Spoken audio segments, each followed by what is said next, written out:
Harry Potter and the White Death Eater. This video is purely for entertainment and does not infringe on copyrights or laws. The rights to the novel and image belong to the original author. We do not claim ownership.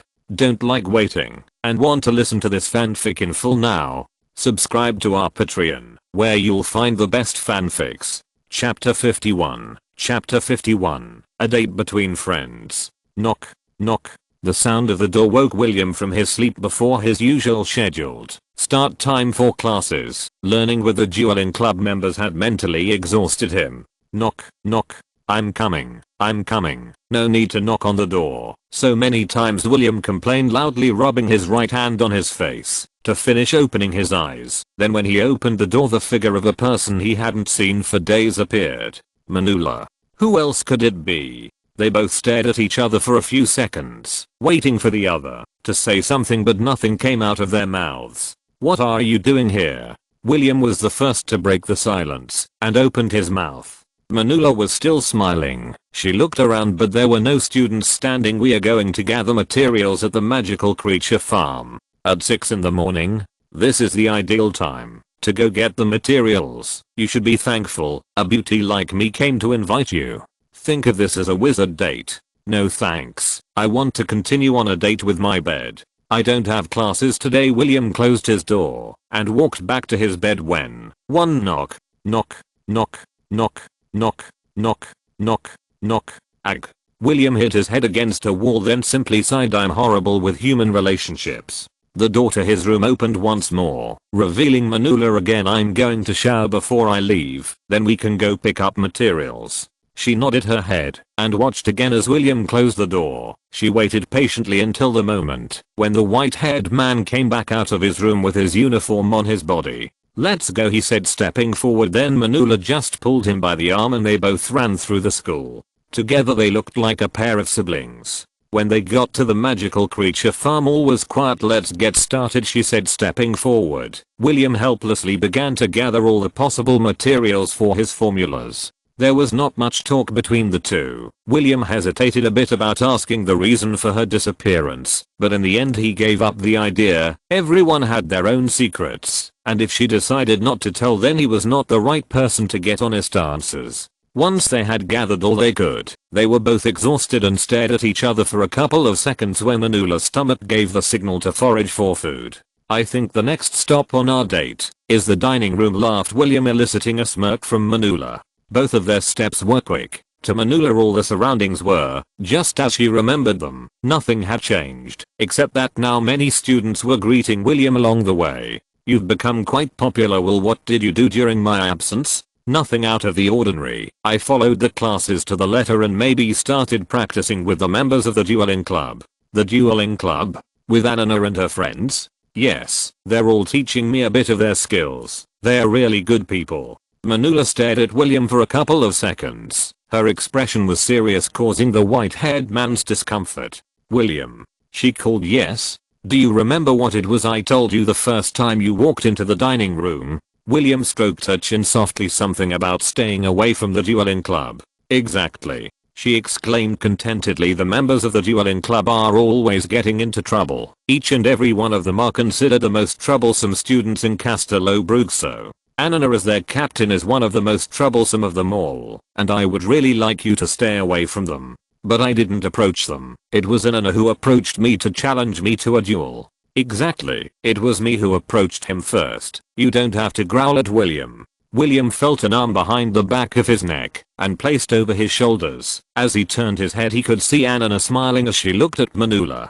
We just want to give him the best of all the experiences that Castello Brugso can offer. Besides, William is a child. We just want to instruct him. When Anna said that the members of the dueling club present nodded their heads. You don't have to get angry, Manula. We promise to do our best so that William is not exposed to any kind of trouble. Just let us continue teaching him our tricks. Manula just stared at Anna. She had her arms crossed and was quite upset. William understood that Manula's concern for his well-being was quite sincere, but he also knew that something else had happened between Anna and her. When William returns to Hogwarts, everyone will know that our school is the best of them all, said Anna in her quest to get Manula's permission to keep William with them. She finally sighed, full of helplessness. Fine, you guys win. I just ask that you don't get William in trouble. Everyone started to celebrate when she said that, and I will be close to your group. I don't want you to teach William strange things like making invisible walls so that people collide out of nowhere. 3. William started to walk away from Manula along with the members of the dueling club to a table reserved for them. Behind stayed Manula and Anana, both looking at William. I understand that you talked him into a duel, but how is it possible that you all became friends so quickly? It's the nature of men, I guess, but the fact that he was sent to the third year classes just accelerated things. Did you know that he was able to create and improve a peace filter on his first try? Just so you know, William is a true genius. I can feel it. Anana started walking, leaving Manula standing behind staring at her classmates and William himself. Chapter 52. Chapter 52. Expedition 1. Time passed and the predestined moment had arrived. It was during the 12th day of the month of August when the dueling club had all the preparations ready for the expedition. Nahun approached Anana near one of the hidden exits of the Castello Bruxo space. Perfect. Anana stood up from his seat to look at the members selected for this expedition. 13 members, among them William, Nahun and Anana himself. 3. The moment we set foot in this passageway there will be no turning back. The moment we return to the classroom we have to do so with treasures that no one, not even the goblins of Gringotts, would have seen before in their wrinkled lives. In Castello Bruxo there were several statues scattered everywhere that told the history of the school, but there was one in specific that was different from all the others. In that statue there was a warrior with a shield. When you touched a small plate on the bottom of the shield you could activate a secret mechanism that opened a secret exit to the jungle. All of you carry the bags given by Nahun. Inside you will find everything you need to return alive. If there are no objections to this trip then follow me. Anana turned around and started to descend the stairs to the secret exit. William followed closely behind Anana. In truth he had wanted to invite Manula to the expedition, but if she found out then it would likely be cancelled by the director herself. Besides, it would be impossible to tell her. After all, William hadn't seen her for a few days. You don't need to worry about her, William. Since I first met her I knew she was quite strange, pointed out Anana calmly. I suggest you commit your full attention to our expedition. The Amazon jungle is much more dangerous than you might think. There are many strange beasts within it. Do you have a map? Asked William. Of course I have a map. Besides, we have a native of the jungle who will support us in our crusade. He knows the shortest way to get to the destination. 1. The dueling club walked in the dark. William for his part used the spell Capsize to be able to see in the dark. Among the members of the dueling club there were those who specialized in sensory type magic to search for beasts in the surroundings. These specific mages could not follow the march of the group and were simply carried by the other members. I doubt this expedition will last one night. How can they possibly not find us? William asked. Anana just pointed at Nahun. We already have everything planned. Nahun's older brother and his friends will be in charge of covering our tracks. Illusory magic, remember? William nodded. Everything was planned. Every possible detail. It was impossible not to admire this student who did not belong to the canon of history. From what William had studied about the culture of the island of Rapa Nui, Anana's father, the hierarchy of the island, is a high-level wizard with powers capable of taking Dumbledore himself back to his golden age. But like any great power it has great limitations. The hierarchy was not allowed to leave the island, and this was not a verbal rule but a curse. Anana had pointed out earlier that in the future he will be the hierarchy of the island, and so he seeks to explore and enjoy his school life as much as he can. Well, I think we are far enough away to be discovered by the headmistress. She has control of the jungle, but it's only superficial. It will be hard even for her to find us. Get the equipment ready. We will camp here, and during the morning we will continue. They all followed Anana's orders and began to create their shelters without the use of magic to decrease the chances of being discovered.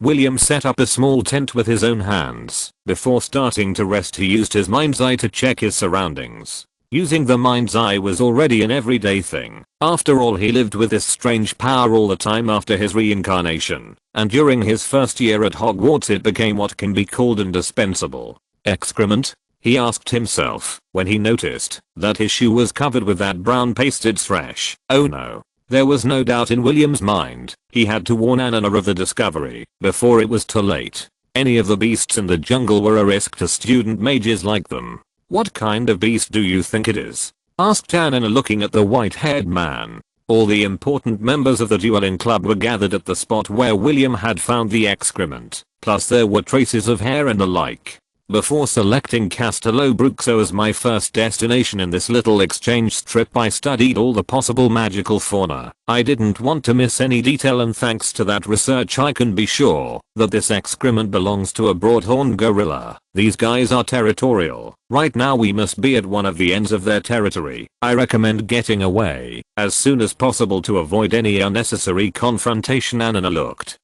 at Nahun, who was at his back. Warn everyone, we are leaving in 3 minutes. Just tell them that apparently they are tracking us. I don't want any of these idiots fighting the beast just to get some recognition. All members of the expedition leave the site to make camp quietly. They avoided danger just barely but still kept their lives. 1 Chapter 53. Chapter 53. Expedition 2. The members of the morning club had been walking for more than 6 hours. When they finally stopped at the edge of a ravine in the middle of the jungle. It's close now, declared Anna, looking off into the distance from the edge of the ravine. Is it hidden with a protective spell? Asked William, looking in the same direction as Anna, but not visualizing anything. He then activated his mind's eye to look around. He quickly detected something that shouldn't have been there. It's underground. As expected of you, William, you were able to deduce it immediately. Anna extended the map of the forest so they could both see it. Looking for these ruins is impossible from the sky, as many wizards do. Walking through the jungle doesn't ensure you find it either, as there is only one door, and it is under a tree. Very well, we must go on. I want to get to the entrance before noon. Usually ruins of this type have many traps, and the night will only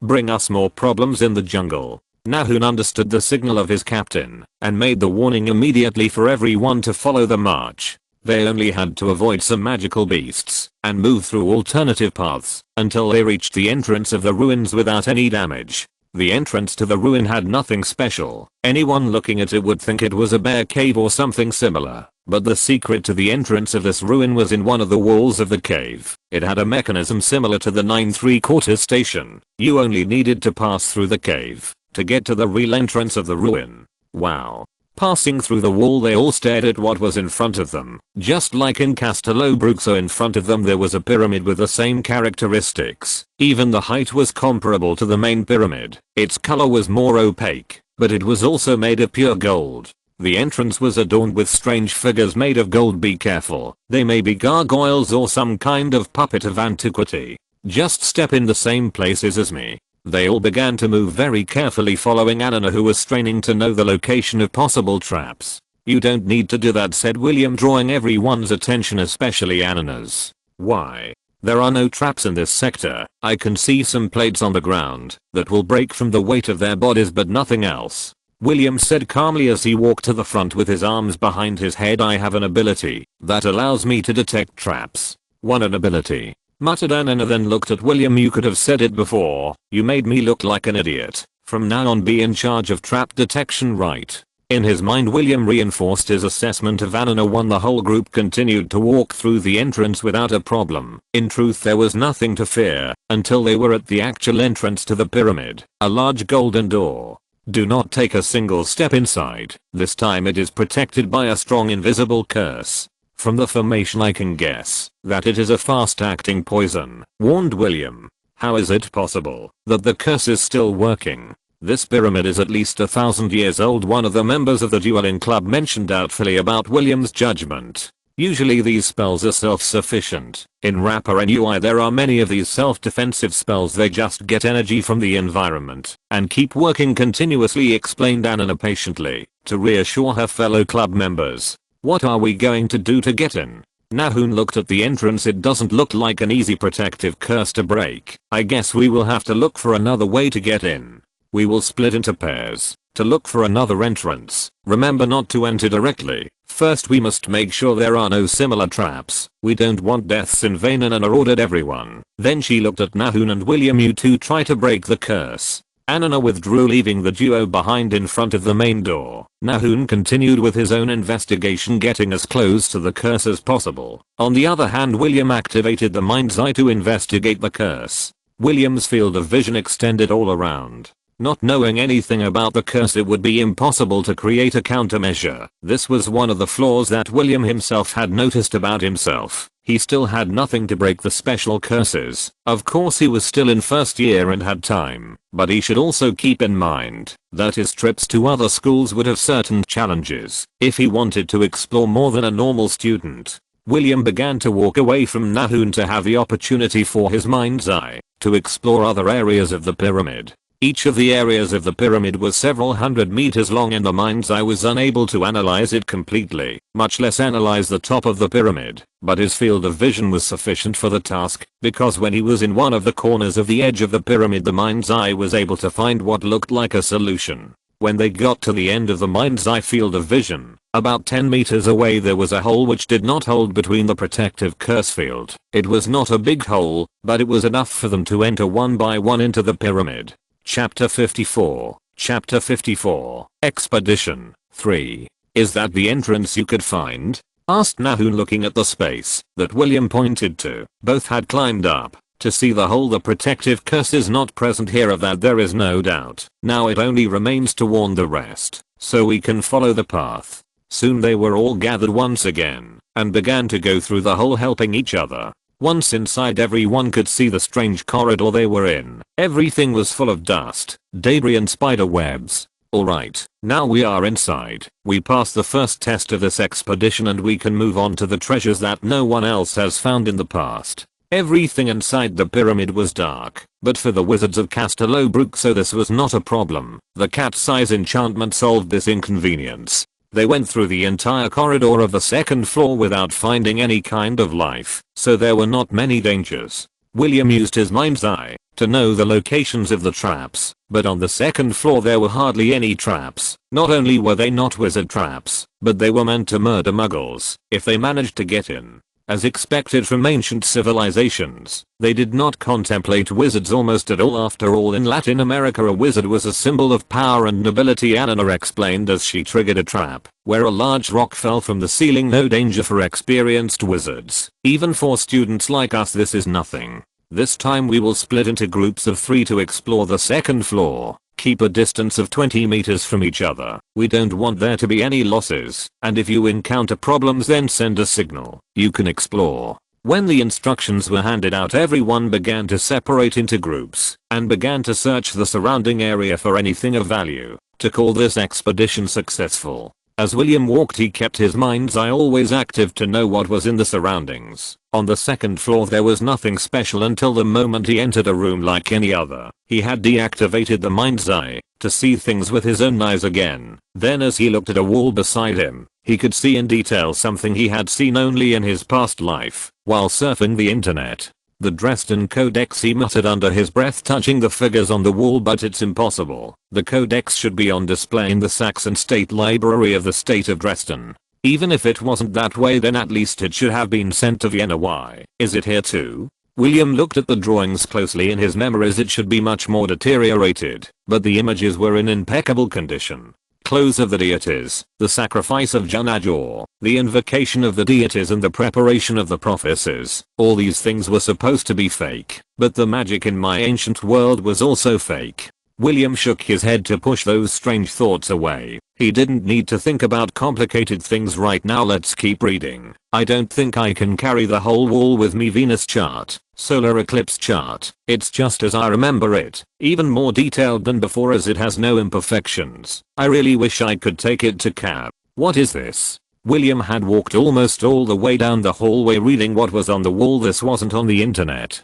On the drawn wall was a moon at the top. There were several humans kneeling at the bottom. The geoglyphs were almost impossible to read for a person like William, it was true, and he had no support from his past memories to guide him. Instead, the drawings could support him. The drawing that William was looking at had even more secrets, since in the center there was a strange white mask, as if it was made of wood. William kept looking at the strange page of the codex. That was not in the version he remembered, but there was no how to understand. Then he went back a couple of steps and noticed it. Everything contained in the tablet was inside small lines that drew the pyramid he was in. If what I think is correct, then the mask must be an important possession, and I hope it is still inside the pyramid. I just hope we can find it. He turned around and left the room. He had to gather the members of the dueling club to discuss the possibility of the treasure. Then when he activated his mind's eye again, he noticed that the life signatures inside the pyramid were different to shit. We were followed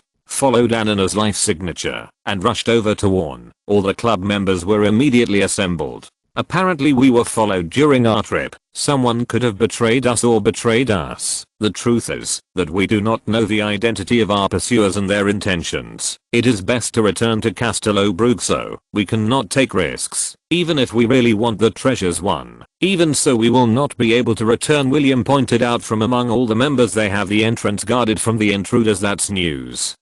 A bit unfortunate. And Anna looked at Nahun, who only raised his shoulders. We will have to find a way out of this place. Even so, we are members of the dueling club. There are not many students inside Castello Bruxo that are more prepared than us to defend ourselves from the dark arts, and apparently it's time to prove it. I just hope the cloaks of our uniforms are not just for decoration. Let's kick the asses of all those who oppose us. Let's show the capabilities of Castello Bruxo students. Let's go all out. If you're listening to this novel on a channel other than Fanfic World, it means they downloaded and uploaded it without effort. We cordially invite you to visit our channel, Mundo Fanfic Novelos. There you'll find the original version of this story, and you can explore many other novels of various genres. We're waiting for you to immerse yourself in a world of incredible novels. Chapter 55. Chapter 55. Expedition 4. Fire. A yellow line shot from one side to the other. Pretty Joe. A man's deep voice invoked the protective incantation that reduced the fire enchantment to nothing. A pugno. The rocks on the ground rose up and shot towards a student of the dueling club who had no choice but to jump to the side to avoid the blows, while another of the students exclaimed loudly as he pointed his wand at a wizard dressed in black.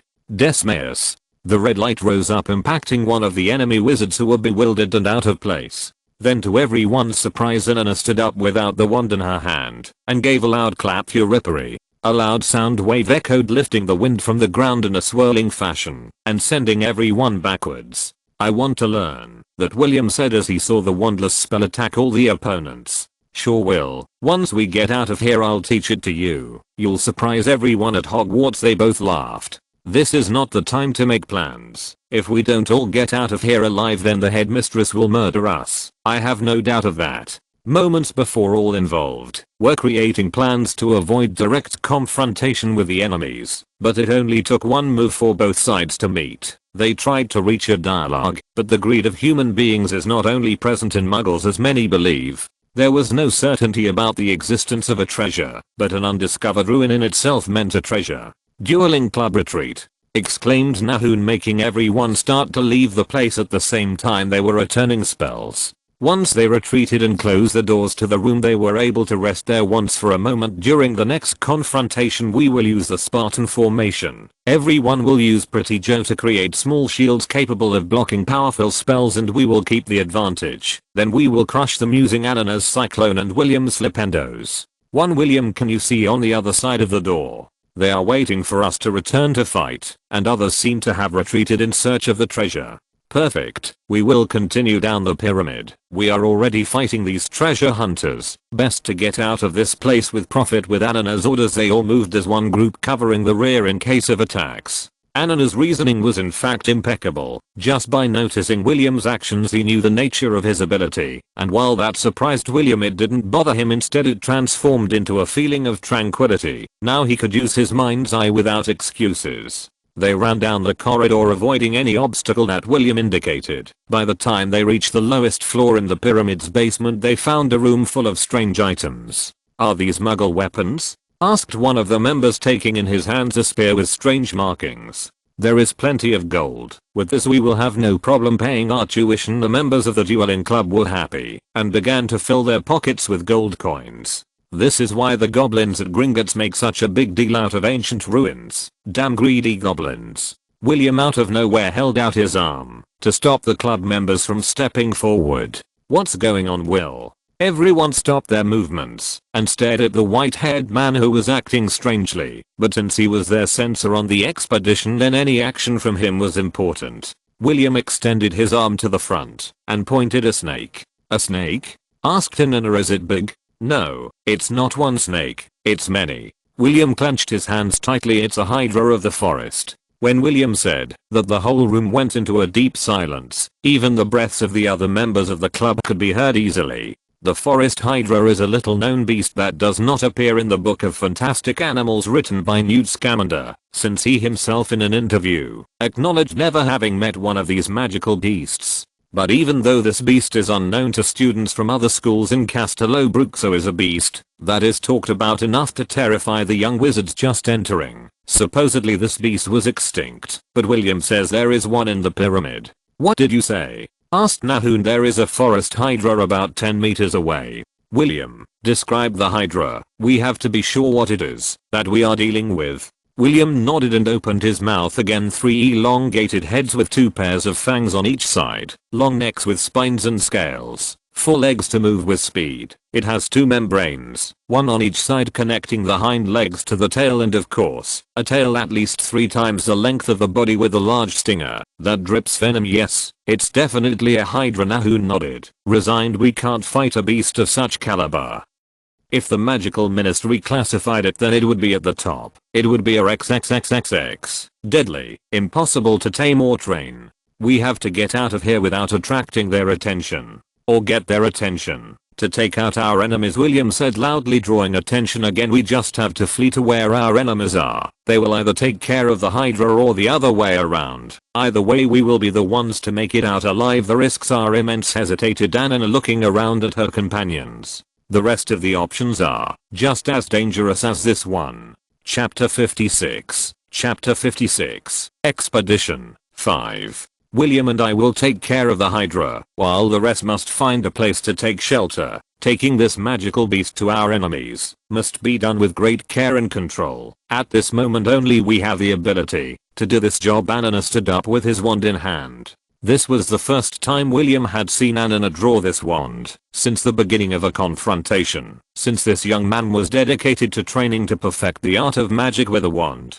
Nahum had as much or more ability than William, but someone had to take care of the group if things went wrong. Anna, the heir to the island of Raparenui, and William, the 5th son of the Rosier, stood atop the mountains of gold inside the room. Both were high above, looking down at the magical beast below. Nervous? Asked Anna. I'd be an idiot if I wasn't nervous or afraid. We are facing one of the most dangerous beasts. We should start big, don't you think? Anna stared at the hydra that had barely noticed them raising their heads as it began to make a sound similar to an electric guitar. Anna raised her wand upwards. Guardian. The white light of rays towards the ceiling then dropped down in the form of a bolt of lightning that struck the hydra, making it roar in pain. Wingardium Leviosa. Each of the heavy things in the room began to slowly rise, even the coins on all sides. Then it only took a wave of the hand for each object that was made to levitate to be thrown at great speed against the hydra. Beginner magic with great effects. Really something unusual, Anna commented. Throwing lightning from a start is a great entry. They both smiled confidently as they looked at the hydra that lunged towards them the moment it regained its composure. Both mages backed off while using spells to slow the creature's advance. They had to keep their concentration on the path they were traveling. The 3 heads of the hydra and the huge murderous sting that had threatened them several times throughout the confrontation. Both wizards were quite proficient, more so than all the other students in their own grades. But at this moment that strength they were proud of was minuscule against the hydra. A beast capable of making the auras fear a direct confrontation. One of the reasons for this was because of how thick its skin and scales were, causing many of the spells that would be used to confront this beast to be useless. Where are our scapegoats? Asked Anna, avoiding the sting of the hydra that buried itself in the position it was only a second ago. On the other side of the door, they have their guard down. But if we go in first, then our lives are not likely to come out intact, warned William, looking at his partner who already seemed to have taken action regarding it. Now the 2 of them had to move to be on the other side of the beast and force it to back off somehow, or simply bam. Anna kicked the doors open with a single blow, leaving the hydra and the 2 young mages in the open. All the treasure hunters stared at the duo of students who had entered the room they were guarding. They didn't delay a single second in pulling out their wands to defend themselves. Then they noticed the 3 heads peeking through the door. I hope you don't mind, but I brought this boy to keep you company. As for us, we still have things to do. Both students started running in a random direction. The treasure hunters immediately fought back. They began their attack with ferocity. The magical beast in front of them was not something they could take lightly. No more than a minute had passed before the Hydra's sting impaled one of the hunters, killing him almost instantly. Though the Hydra scales were tough, withstanding the amount of spells and curses cast by the treasure hunters was an incredible feat, but their defenses were rapidly decaying. "It's a very strong beast," mentioned Anna, watching the battle from an upper floor, in a safe place, where they could not be found easily, but at the same time simple to access. Both students were waiting to see which of the two sides would give up first, and then attack the winning side when it was weak. William and Anna were waiting quietly when the white-haired man's mind's eye attained new presences. "William?" asked Anna, looking at the young man beside him. "What's wrong?" "We have company," replied William in a deep voice. "More treasure hunters?" William shook his head. Before Anna could continue speaking, William looked up at the ceiling. "There, Mortifagus." "Mortifagus? How can you be sure?" "The aura. My grandfather before had to serve Voldemort, and the aura of Mortifagus doesn't disappear. The sense of coldness their spirits possess is only below the Dementors." William remembered his grandfather and the first time he saw him. A terrifying man indeed. Too. William and Anna focused their attention on the entrance to see the identity of Voldemort's new followers. Each of the morphs that entered the ruin were dressed in dark robes with a mask that protected them and kept them anonymous, but one look at them would petrify you. Chapter 57. Chapter 57. Expedition 6. William repeated several times in his mind. He carefully observed the new unwanted guests in this expedition. "How is it possible that they all came to this ruin on the same day as us? We need to get out of the ruins and back to Castello Bruxo. This got out of control," said William. They could win against the group of morphs or the treasure hunters, but there would be costs. More than one of the members of the dueling club would not return alive to the castle. There was an even greater chance that none of those involved would make it back to Castello Bruxo. Of course, they still did not know the capacity of these mortifagi, and if they were really real mortifagi, and not just imitations. It was also worth noting that all the important mortifages were resting in their own private rooms inside Azkaban, with many Dementors making sure they lived to suffer another day. "We can't leave," said Anna. "I won't leave the members of the morning club behind. They don't know anything about what happened, and they expect us to get them out of the vault. The vault door is strong, and Nahun must have reinforced it to protect himself with the rest of the club members in case the worst happened.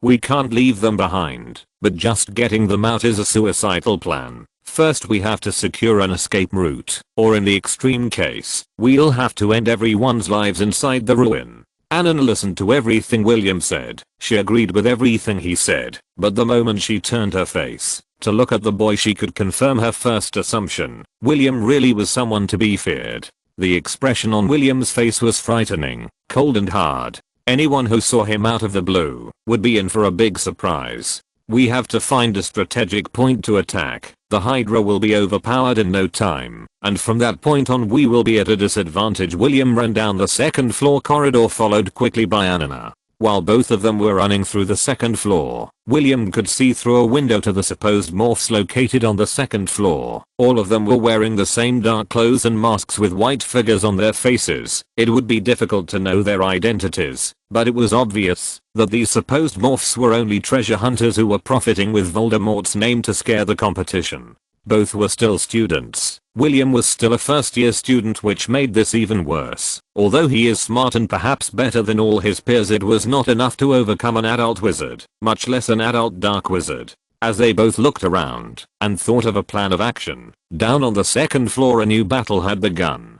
The treasure hunters who were busy with the Hydra were now also being attacked by the eccentric morphs. Curses had begun to fly everywhere, and even the Hydra had sensed the danger and chose to retreat to preserve its life. "I have an idea," William said. He had been checking the infrastructure of the pyramid with his mind's eye. Although there were sectors he couldn't see due to interference, he could still look for specific points to make his plan work. "What do you plan to do?" "We are going to collapse the whole pyramid." "What? Did you lose your mind, Will?" William shook his head. I'm still as sane as ever. It's just that this time I have a slightly wackier idea. Without saying anything else, he pointed his wand upwards. I have no idea about the identity of these idiots and I have no interest in knowing it. After all, once they are dead they are no longer important. One from William's wand came a beam of light of a light blue color that hid between two pillars and entered the cracks. Then everything began to tremble. What will happen to the rest of the club? Don't worry, they are far enough away from the area where the collapse will occur. We on the other hand should hurry to get out. This will be like a muggle domino. Everything will collapse. Both the young men got up and started to run. Anna could only follow William as he was the only one who knew which was a safe area to escape, for everything happened too fast. The pyramid began to shake and the pillars collapsed out of nowhere. Dust was the signal to show that the pyramid was collapsing. Fragments began to fall from the ceiling, some of them quite large. Both students could only keep running forward. There was not enough time to stop and use some spell to clear the way. Every second of time was vital at the moment of survival, and just as they did the morphs also began to flee. Once they reached the safe zone that William pointed out on the way, they turned to see how everything was collapsing inside the pyramid. They were also inside, but William had pointed out that there were specific areas that were built with another type of architecture, possibly rebuilt after a collapse in the past, so they were made for collapse cases. Anna still could not understand how William understood so many things, being such a little boy. I mean, he is older than Will, but it is as if it was the other way around. When the collapse inside the pyramid started to stop, Anna used her spell to make the dust disappear. There was rubble all over the place. William used his mind's eye to check the surroundings in case there was some kind of ambush or if there were any survivors. As they both walked over the rubble, William felt as if his foot stepped on something strange. He watched it for a moment to identify the source and knew immediately. "What are you doing?" asked Anna. "Helping me to remove this debris." Anna looked for a moment at what you wanted to do. Will and understood immediately. He wanted to remove the Hydra from the rubble. What will happen if it is still alive? That's why I'm digging it up. It's still alive. Then why do you want to take it out? It's a magical beast. It acts under the orders imposed on it. It's not evil. I hope you're not thinking of taming it. It's an impossible task. If it was impossible, how come it was following other people's orders to guard the inside of the pyramid? Perhaps they used dark magic to control it. Remember that this pyramid is over 1,000 years old. It is likely that the wizards that inhabited the interior had more knowledge than we think. That's obvious. William continued removing debris with levitation magic, but I doubt it was done that way. Even Herpo the madman was able to tame a basilisk in ancient times. Those are two isolated cases. There's no hard proof that you can do it. Exactly. Just be perseverant. Remember that magical beasts can see your soul. Chapter 58. Chapter 58. The Magician and the Hydra. Once all the debris was removed, William made a signal for Anna to move away. He could not let her scare the Hydra. One false step, and it could end up creating another battle where one of the two parties would be finished. The Hydra was lying on its own body, with its three long necks rolled up to cover the heads. It had wounds all over its body. The battle against the treasure hunters and the collapse of the pyramid had done its work. The Hydra raised its three heads the moment it sensed William's presence. There was no way it would forget the little wizard that had attacked it. "Hey," William greeted as he approached slowly, but with utmost confidence. The Hydra slowly stood up. Its height surpassed William by far. Its body alone, without counting the neck, already measured 2 meters. If the necks were counted, then it could reach the height of 5 meters with ease. Each of the heads looked at William as they bared their elongated fangs and hissed angrily. William stood still the moment he heard the noise. If he went any closer, then he would be in danger. William thought for a moment and said to himself. Slowly he moved his hand to his right pocket where he kept his wand. The Hydra got even more engorged than before and opened its mouth to show its fangs more than before. Even with the Hydra's threat, William didn't stop and took the wand slowly and soon put it on the ground. Anna, who was watching everything that was happening, tightened her grip on her wand. If she saw the Hydra trying to finish off her partner, then she would take matters into her own hands, even if William had to get angry with him. He is the captain of the dueling club, and he has to make decisions when the time calls for it to. The Hydra watched as William set the wand down and returned to his position as he slowly raised his hands, symbolizing that he had nothing dangerous with him. I have nothing with me. I mean you no harm, William said in a soft tone. The Hydra's eyes were focused on William, but somehow they seemed much less frightening than they had a few seconds before. A few seconds passed before William decided to take one more step closer to the Hydra, a slow and not very wide step, but it was a step nonetheless. He was moving away from his wand and closer to the magical beast, listed in the most dangerous category of all.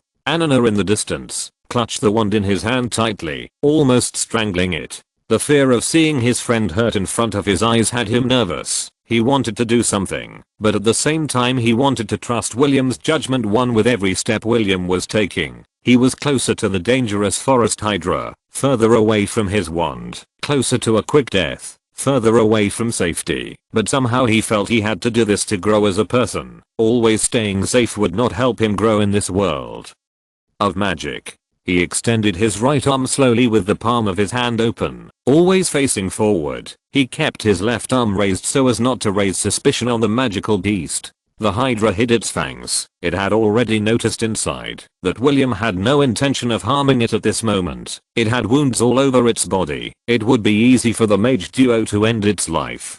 During the previous battle, the head in the center lost one of its eyes. The head on the left had received several wounds and the head on the right had burns. No, it can't be, right? Anna said in surprise as she released her firm grip on her wand. He rubbed his hand over his eyes several times to confirm that those his eyes were seeing were not some kind of illusion. William had his arm raised with his right hand outstretched, and right in the palm rested the central head of the Hydra. Both wizard and magical beast had their eyes closed. Before coming on the expedition, William had told all the members of the dueling club about his family background, his life at Hogwarts, and about the house he had been selected into. He also explained the reason why the sorting hat was wrong. William, the sorting hat was not wrong. Doing what you are doing right now really takes great courage. I believe you really are a Gryffindor, he said with a soft tone as he watched the scene in front of him. A first-year magic student had managed to tame one of the most dangerous magical beasts in the entire magical world. William searched through his things. He still had magic bags with space extension spells that he received when he won the Goblin Prize. All it took was to open the bag for the Hydra to get inside. There it could rest and replenish its energy. That was amazing. William, you managed to tame a forest Hydra, one of the most dangerous magical beasts of all. One and perhaps one of the last of its kind, interrupted William as he picked up his wand and proceeded to secure the bag with the Hydra at his waist. I need the existence of this Hydra to be a secret, at least until when I return to Hogwarts. Sure, no problem. Come on, we still need to get the morning club out and confirm the death of all enemies. 1 Chapter 59. Chapter 59. Are you capable? After getting the Hydra into the bag, there were no major problems. With my mind's eye, I found no other problems. We made it all the way to the room where the dueling club members were waiting. They were all hiding with their wands at the ready in case we entered. The anyone but us. They had probably even thought about coming out to look for us. After all, it had been a long time since we had left the room. What happened out there? Asked Nahun, approaching us. We wiped everyone out. Oh well, William wiped everyone out. He used the infrastructure of the pyramid to cause a collapse and bury everyone inside the pyramid. Hearing the explanation, everyone looked at William closely. What? Asked William as he noticed the stares on him. Anyone would have done the same thing. You fight directly, it was suicide. You're right, Will. There was no way we would win if we fought head on. Anna knew their capabilities perfectly well, and it was enough just to see the opponents to get an idea of the dangers they faced. Where is the treasure? Asked Anna. She looked around and could only see the room that was once filled with treasure completely empty. Even my room isn't as clean as this room. One of the club members had a bag with an undetectable expansion enchantment. We were able to put the entire treasure inside once we returned to Castelobrook so we can divide it among the participants, explained Nahun calmly. We even found the treasure guarded by the Hydra. That catches my attention. What is the treasure you are referring to? A mask, but it's useless. What do you mean, useless? It lost its special characteristics about 400 years ago. I tried to make it react with magic, but it was useless. It's completely ruined. Now it's just a wooden mask. Maybe if we sell it in the Muggle market we can get some profit. But with a treasure found, I think it's a waste. Anna and Nahun sighed at the same time. From the beginning, coming to the pyramid was to find a special treasure with which they could become famous. Let's just go back to school, Anna said somewhat sadly, and started to move, leaving the rest behind. The rest of the dueling club followed Anna. They all knew of their captain's intentions. It was unfortunate that things didn't go as he wanted, but at least they were able to secure the money needed for all the tuition and maybe something for the future after graduating. We were lucky, Nahun said as they walked through the jungle with the rest of the club members. There were many enemies inside the pyramid. We were really lucky not to lose anyone. Yes. Anna had a serious expression on her face. Something's bothering you. What was it that happened while we were waiting? Dark wizards. William said they were morphs. One followers of who, do you know? The expression on Nahun's face was complicated. She had been surprised, but avoided raising her voice. There was no need to upset the rest of the club, much less William. Do you think he's right? Anna nodded. My father once told me about the morphs and what they looked like. Even the details of their masks. It all matches. It could just be a coincidence. Maybe they were imposters. William said the same thing and then buried them in the rubble. He didn't want to take the bodies out to confirm the identities. Right now all I want to do is get to the school. It's the only place where I'm sure we won't be harmed. As they walked in the dark without any kind of light, to avoid attracting attention, here in the distance the howl of a wolf. Is this a joke? Wondered Anna, raising her eyes to the sky, only to be met with a grandiose full moon. Shit. A werewolf? Asked one of the club members. Too worse. A werewolf. And Anna squeezed his hand and bit his lip. We have to get out of this place as fast as we can. It's not safe to be here, and we can't fight the she-wolf. William listened to Anna's words and followed closely behind the group while looking back every couple of steps. A werewolf woman. What will she look like? Is it her? Asked Nahun, following his captain closely.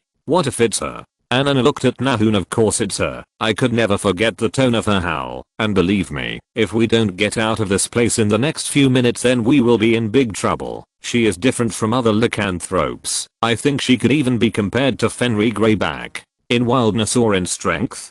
Do you think this is the right time for jokes? We have one of the fiercest creatures in the Amazon biting our feet and you make jokes. What do we do if she finds us? This was a life or death question. So far Anna had only talked about escaping. She had never referred to the case in which she would catch them. Nahun knew that his friend and captain was not happy to fight her, but now they need a leader willing to leave behind all kinds of feelings. I will face her, and if necessary then I will finish her off. You can't finish her off. If you do then it could turn into a crisis between many families and you know it. She may be a lycanthrope, but she's still important. Warned Nahun, knowing things could get out of control. You just have to stop her long enough for the weaker ones to escape without being bitten. I'm important too. Even if Anna Gimmer's Orator or Joe came after me, it would be impossible for them to do anything to me. My father is one of the 5 most powerful wizards in the world. My last name is important too. But I also know you like her, and I doubt you could really finish her off. Even if she were human, she's more skilled than you in magical duels. We both know that.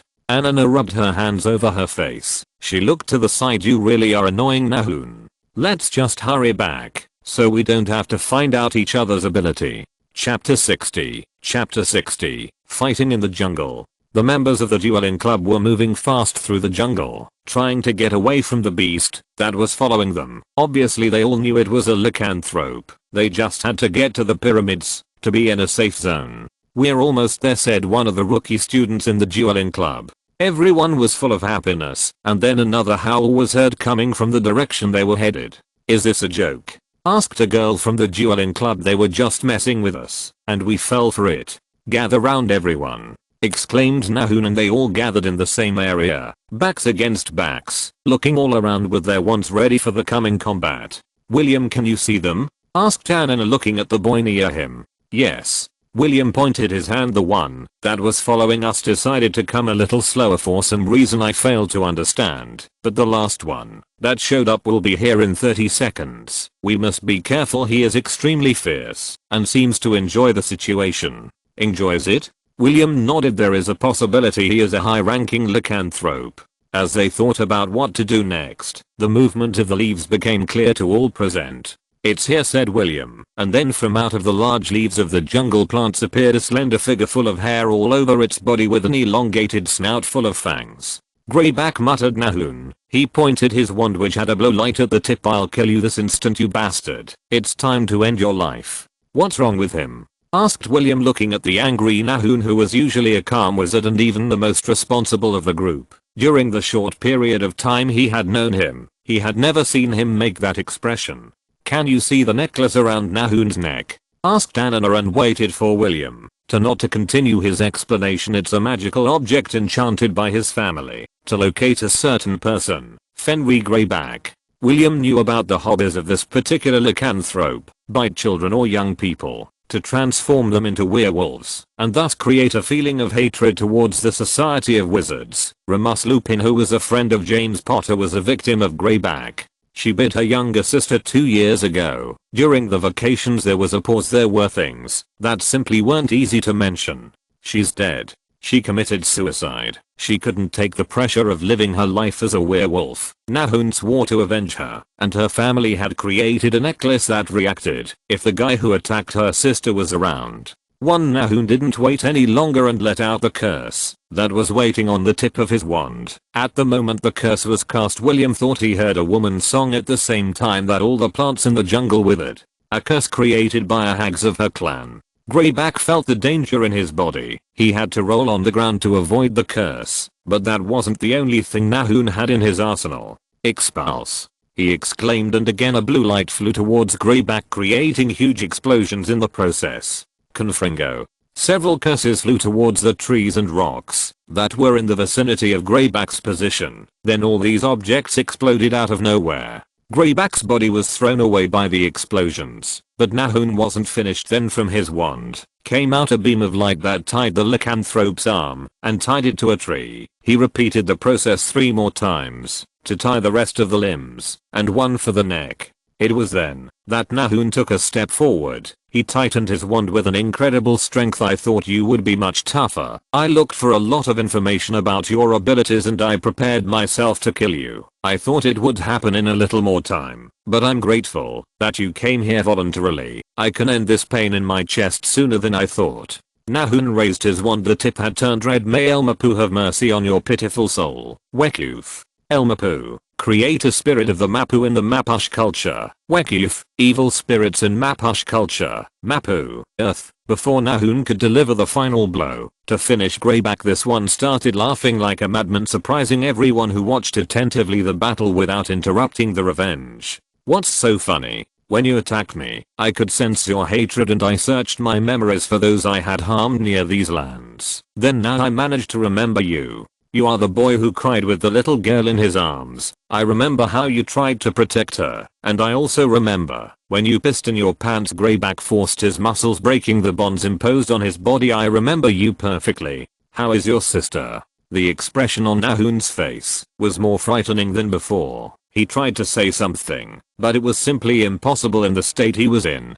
Greyback laughed evilly and lunged towards the wizard. Then 2 explosive curses hit him full in the face, forcing him back. William and Anna were a little further away than Nahum, both holding their wands pointed at Greyback.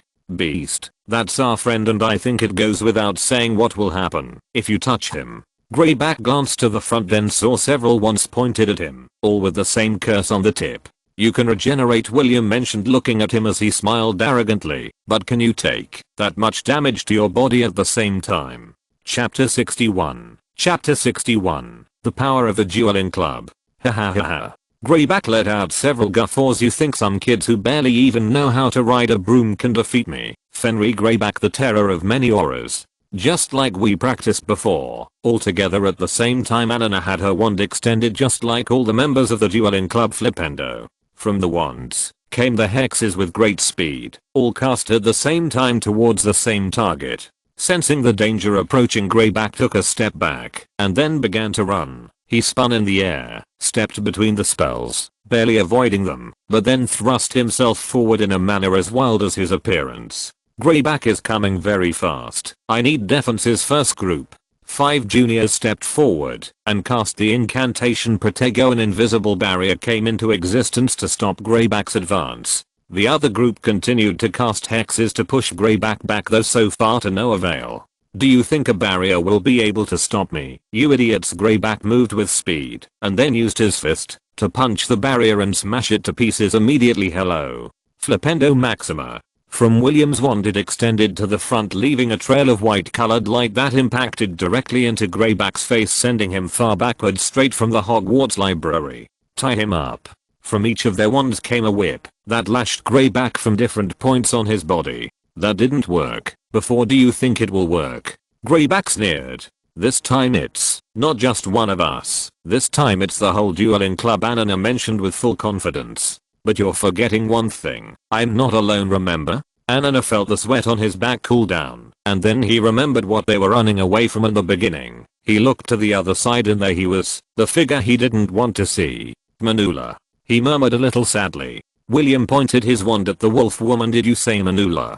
Shit! Exclaimed Anna in annoyance. You have to tell her. Nahun looked at his companion. She has the right to know, and you have the obligation to fight. I will hold Greyback to. Anna looked at William, who was puzzled looking at the new opponent. Will. She is Manula, your guardian. She is a werewolf, and she is a bit wilder than others of her kind. Unfortunately today is her special day in the month too, and the wolf's bane potion. She is an exception to the rule. Her physiology and blood heritage affect the lycanthropy disease, make her immune to the potion. She is also more fierce, wild and stronger than other lycanthropes. I will stand up to her. I will help you, interrupted William, but Anna extended her arm towards him to stop him. She is my responsibility, he said confident, but seeing William's expression he could only smile. She and I have known each other since first year. We were never the best of friends, I guess you can understand that, but she and I trusted each other. Now that she is in front of us with the ability to harm our mates, then I must stop her, even if it means one of us dies.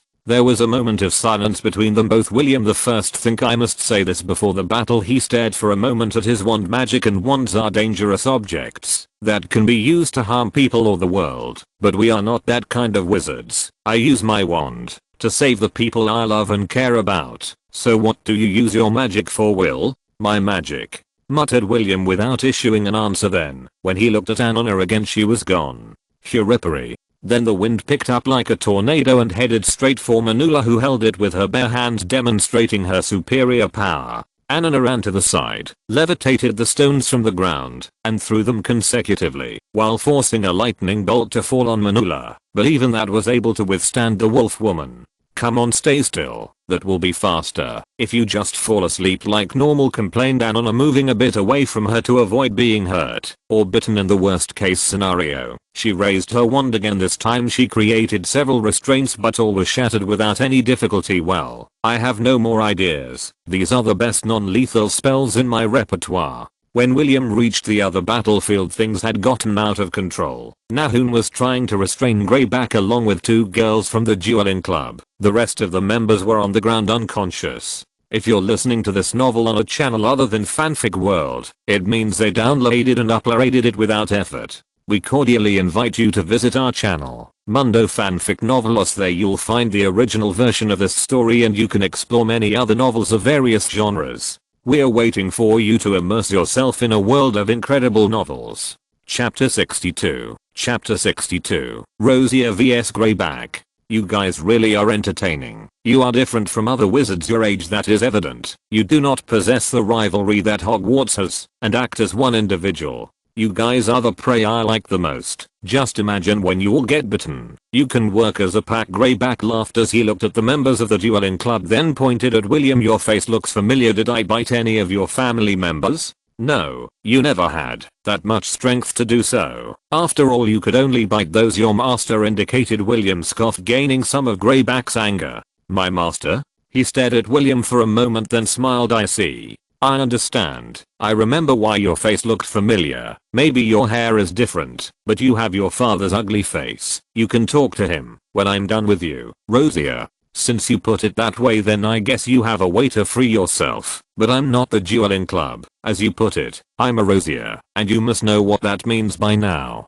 At the tip of William's wand glowed a pale blue light, almost like winter ice. Then it was cast towards Greyback. This is a curse that I learned while at Hogwarts, but was not usable until I was here at Castello Brugso. It comes straight from the Rosier family libraries kept for generations. Too bad it seems my father couldn't read properly. William was referring directly to the book he received during Christmas of his first year at Hogwarts. The curse reached Greyback's body and hit his right arm, which at the same time began to slowly break into pieces.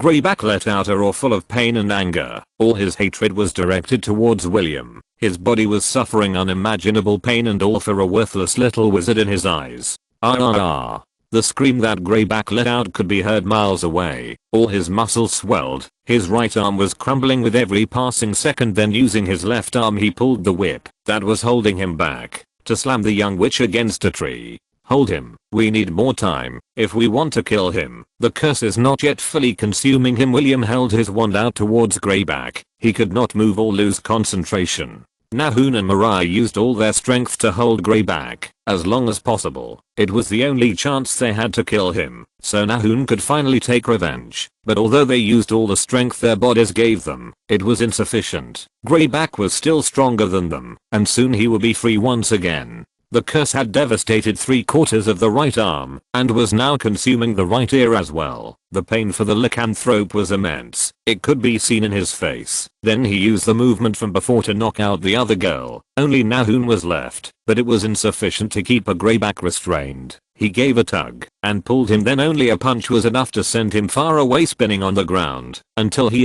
fainted on the floor. William didn't move an inch. He didn't take his attention off Greyback at any time. If he killed him right now, then Voldemort would have one less servant in his return, which would mean that the Golden Trio would have less work and he could enjoy his student life a little more. Greyback was drooling and looking at William like a madman. He wanted to murder him. You could see it in his eyes. Besides, the corrosive curse was hurting him too much. He couldn't let it spend any more time active. He had to end the curse right now. Do you have any plans, Rosier? Asked Greyback between groans, slowly approaching towards William, who didn't move a single millimeter. No. William smiled. The curse had eaten away almost all of Greyback's ear and there was almost no trace left of his right arm. Greyback raised his arm and delivered a lethal blow to William, sending him flying even further than Nahun had before. And that's it. The damage was immense, but I will recover from this. I always do. Greyback laughed in William's face as he pointed to his right shoulder, as there was nothing left of his arm. His entire right arm was corroded. You won't be cured, laughed William. It's a very old curse, almost like Hogwarts school itself. You'll probably never get your arm back. I suppose then it will be proof that you live, child. Greyback's claws made a hole in the abdomen side. It was the first time in this life that William felt pain like this. The last time was during his first life during the fire. Still with life escaping from his body, William did not stop. There was no way he would stop for a wound. Not this time. This is his second chance. He was barely living. He gathered as much power as possible in his wand, then exclaimed loudly, Flipendo Maxima. The hex caught Greyback off guard, sending him flying through the air. William slowly stood up, using his right hand to squeeze the side where the wound was. He was aiming at his enemy. From his lips clotted blood was escaping, but even so he didn't stop. Again he aimed with the pale blue light. He had to aim correctly. This was his last chance. If he hit him in the head, then killing Greyback would be quick. The problem was that he could barely stay conscious. He complained in his mind, watching as Greyback ran towards him again. It was at that moment that William noticed a shadow pass over his head, and then Greyback was hit. The werewolf fighting Anana was now hitting Greyback with full force. Manula. Chapter 63. Capitulo 63. Castello Brugso. 3. Manula began a direct battle against Greyback, the latter being at a complete disadvantage. Wounds on his body and one less arm made things difficult. What is Manula doing here? Asked William as he took out a potion to heal the wound on his abdomen. Anana arrived right after with several marks all over her body and her uniform torn to shreds. Let's say she beat me. I couldn't defeat her. She stood watching William drink the potion. Would you mind sharing some? Sure. Here. They were both in terrible condition. The amount of battles throughout the day had exhausted them both physically and psychologically. We have to help her, William said, holding his wand once more. The wound on her abdomen That even with the potion still hadn't healed to the maximum was only first aid 1. We don't have the energy to do anything. Even if we wanted to do magic to fight, we would only end up interfering, and maybe they will target us again. Besides, the rest of them are out cold. There has to be something I can do. We can't just stand here watching Manula fight by herself. William closed his eyes. He clenched his hand. He needed to think of a plan. He needed something to help him. Then when he opened his eyes, he could see a bag hanging between his clothes. He had forgotten he had it. I know this is a bit rude of me, but if you want to live in a safe zone, then I must return safely home. For now I ask for your cooperation. William pulled out from between his clothes a small bag and opened it, pointing in the direction where the fight of both lycanthropes was. Then from the bag 3 snake heads poked out, stretching their tongues rapidly. The Hydra's body finally appeared on the battle scene. It looked all around and focused mainly on William, who pointed towards the battle. The one-armed werewolf is the enemy. Will is trying to reason with a magical beast. It's impossible for it to do as you command. You'd be surprised how capable magical beasts are compared to humans. William watched as the snake began to run towards the fight. The snake's wounds were quite recovered. Even the right eye recovered after William handed it one of his potions. Each of the actions performed by William developed this confidence on the part of the Hydra towards the young wizard, which now translated into the movements of the Hydra that did not hesitate to go into battle. The long necks of the Hydra swung from side to side, seeking to confuse the enemy, while it was the sting of its tail that moved for the attack. Greyback could feel the danger approaching as he kicked Manula to get free and dodged to the side, but it was the sharp fangs of the Hydra that awaited him. Greyback bellowed in rage, using his claws to claw at the Hydra's face before being caught by the other 2 heads. One of the most special members of the Dark Lord's army, Fenrir Greyback, the one that many wizards in the world held a grudge against or adored, the one who was one of the most wanted in the magical world, the one who caused fear in wizards, was now on the verge of death in front of a group of students. This is the end of you. The moment William said that, the Hydra buried its stinger in one of Greyback's legs to finish defeating him, so that the battle was finally over. Is that all? Asked Anana. Yes. We won. Asked Anana incredulously. She blinked several times and then let out a sigh. Yes, we won. William walked up to the Hydra. He used a petrifying curse to finally stop it. He had to take it to Castello Bruxo to hand it over to the authorities. Anana checked Manula's condition. She had lost consciousness, and as the sun was peaking in the distance, her transformation was slowly beginning to fade. William took off his cloak to cover her before she woke up.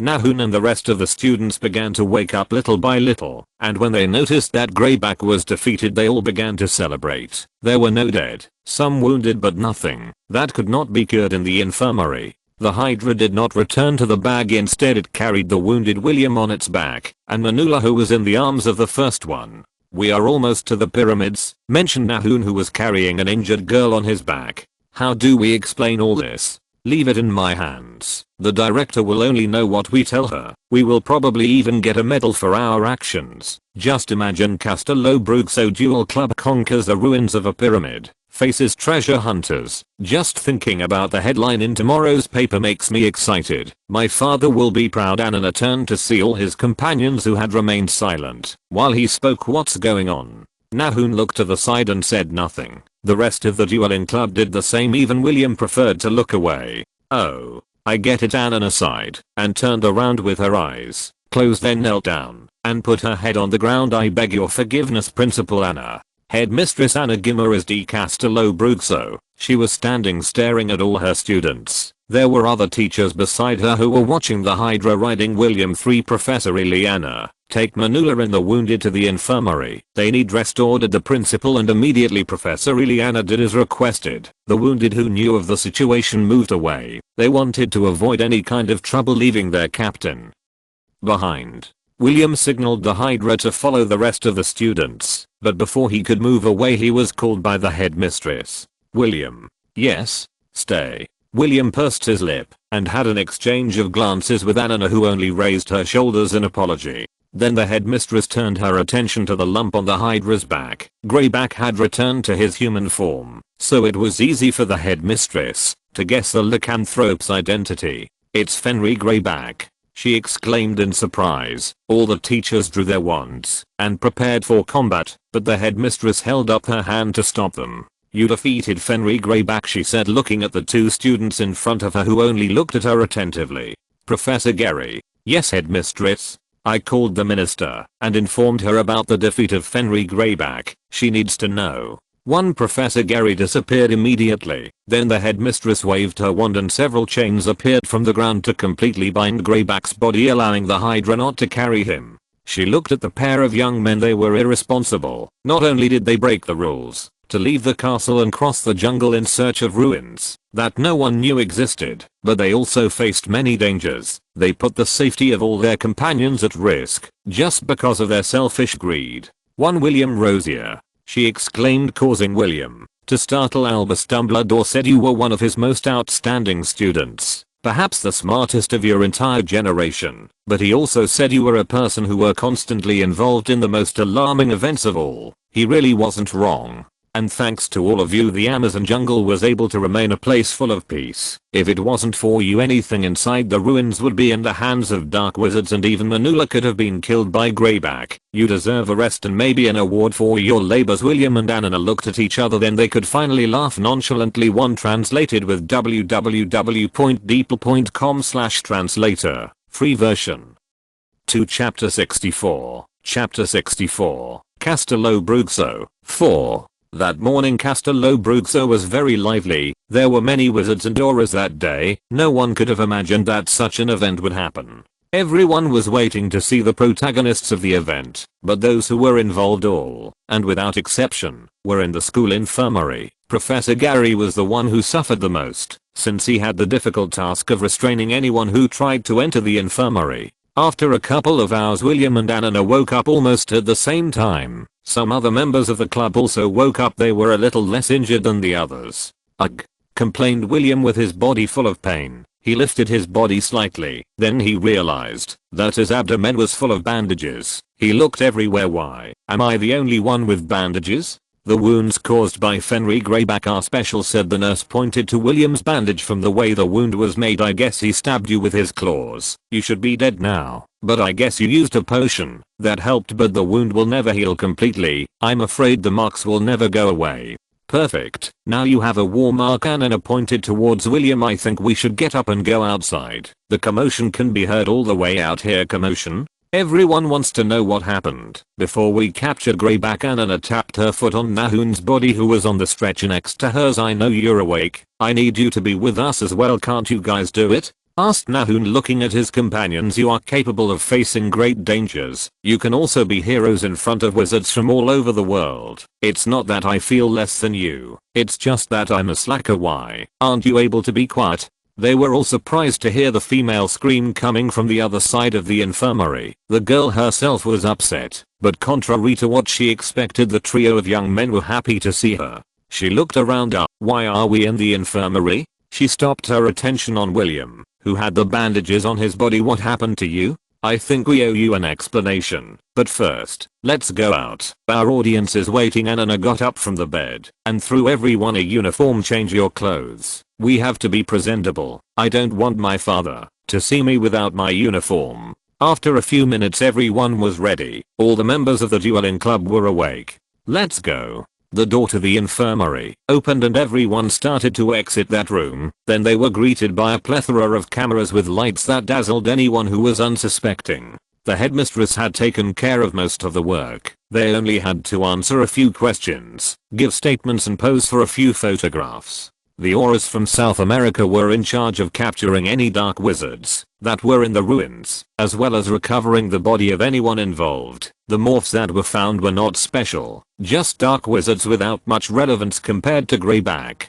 Greyback was taken into the custody of the Brazilian Ministry of Magic to be handed over to the British Ministry of Magic in the future, so that he would be sent to Azkaban as soon as possible with a heavy sentence. Nahun was not happy with the news about Greyback's fate, but consoled himself with the knowledge that there was a chance he would be kissed by a Dementor one. Then a couple of days later, the fated moment had arrived. William was once again in the office of Headmistress Anna Gimmeres. Near her were several students and teachers he had studied with during the vacations. The time has come to return to Hogwarts, William said, the headmistress looking at the boy in front of her. When you arrived at Castello Bruxo, all you had in mind was to gain knowledge. I was happy to have a student like you in my school. Now that your stay in Castello Bruxo finally came to an end, I can see that there is not much left of the William of the first day. You have friends with whom you spent difficult and joyful moments. I hope that the teachings of my school will be remembered in your head through the years, and when you are a great magician then you will remember us.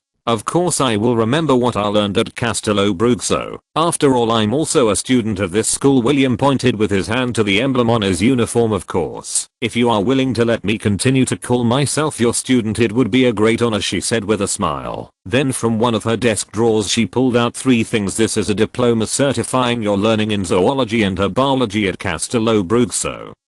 Our school is a leader in herbology. The second package came in a small wooden box. This is a gift sent by the minister herself. William could see the golden ring with engravings all over it, and a small red gem in the center. This is a special item. It has healing properties for whoever wears it, and it can even resist dark magic. I hope it will be useful in your future. William was quick to place the ring on his finger. It's great. It will be really useful in the future. The last gift comes from my own collection of items. She took out another wooden box, a little bigger than the previous one. I can guess that you will have some setbacks if you keep guarding dangerous magical beasts on your way, so I took the liberty to look for a solution. This little box in my hand has an undetectable chain extension enchantment. Now its inside is huge, and it is able to support many magical beasts inside. William received it in his hands. The box was no bigger than the palm of his hand, but if what Headmistress Anne said was true, then he would never again have to worry about space for the magical beasts he carried with him.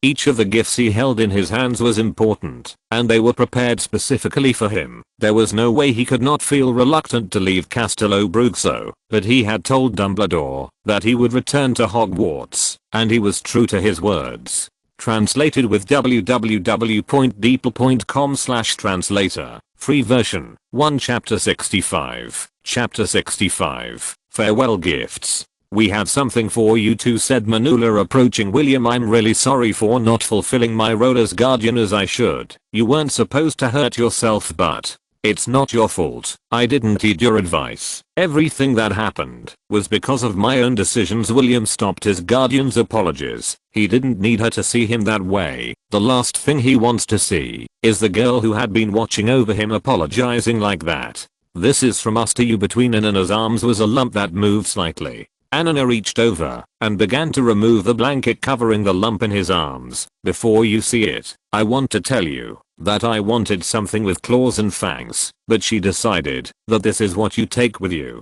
A rodent-like creature with a long snout like a platypus, silky coat and fluffy tail, with a pouch on its chest for carrying items. A beetle, exclaimed William, picking it up from Anana's arms to carry it by his own. This is great. 3 I told you he'd like it. Manula jabbed her elbow into Anana's arm.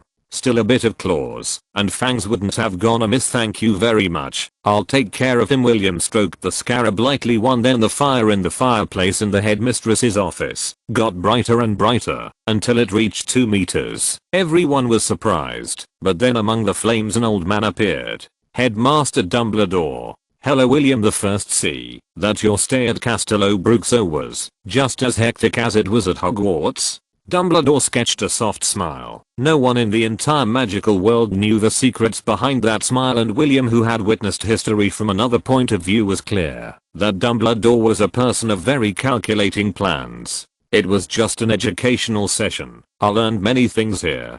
Dumbledore looked directly into William's eyes. I see that you gained much more than just knowledge. He looked at everyone in the office. Something that you were unable to find during a whole year at Hogwarts, and I hope next year you will be able to find it.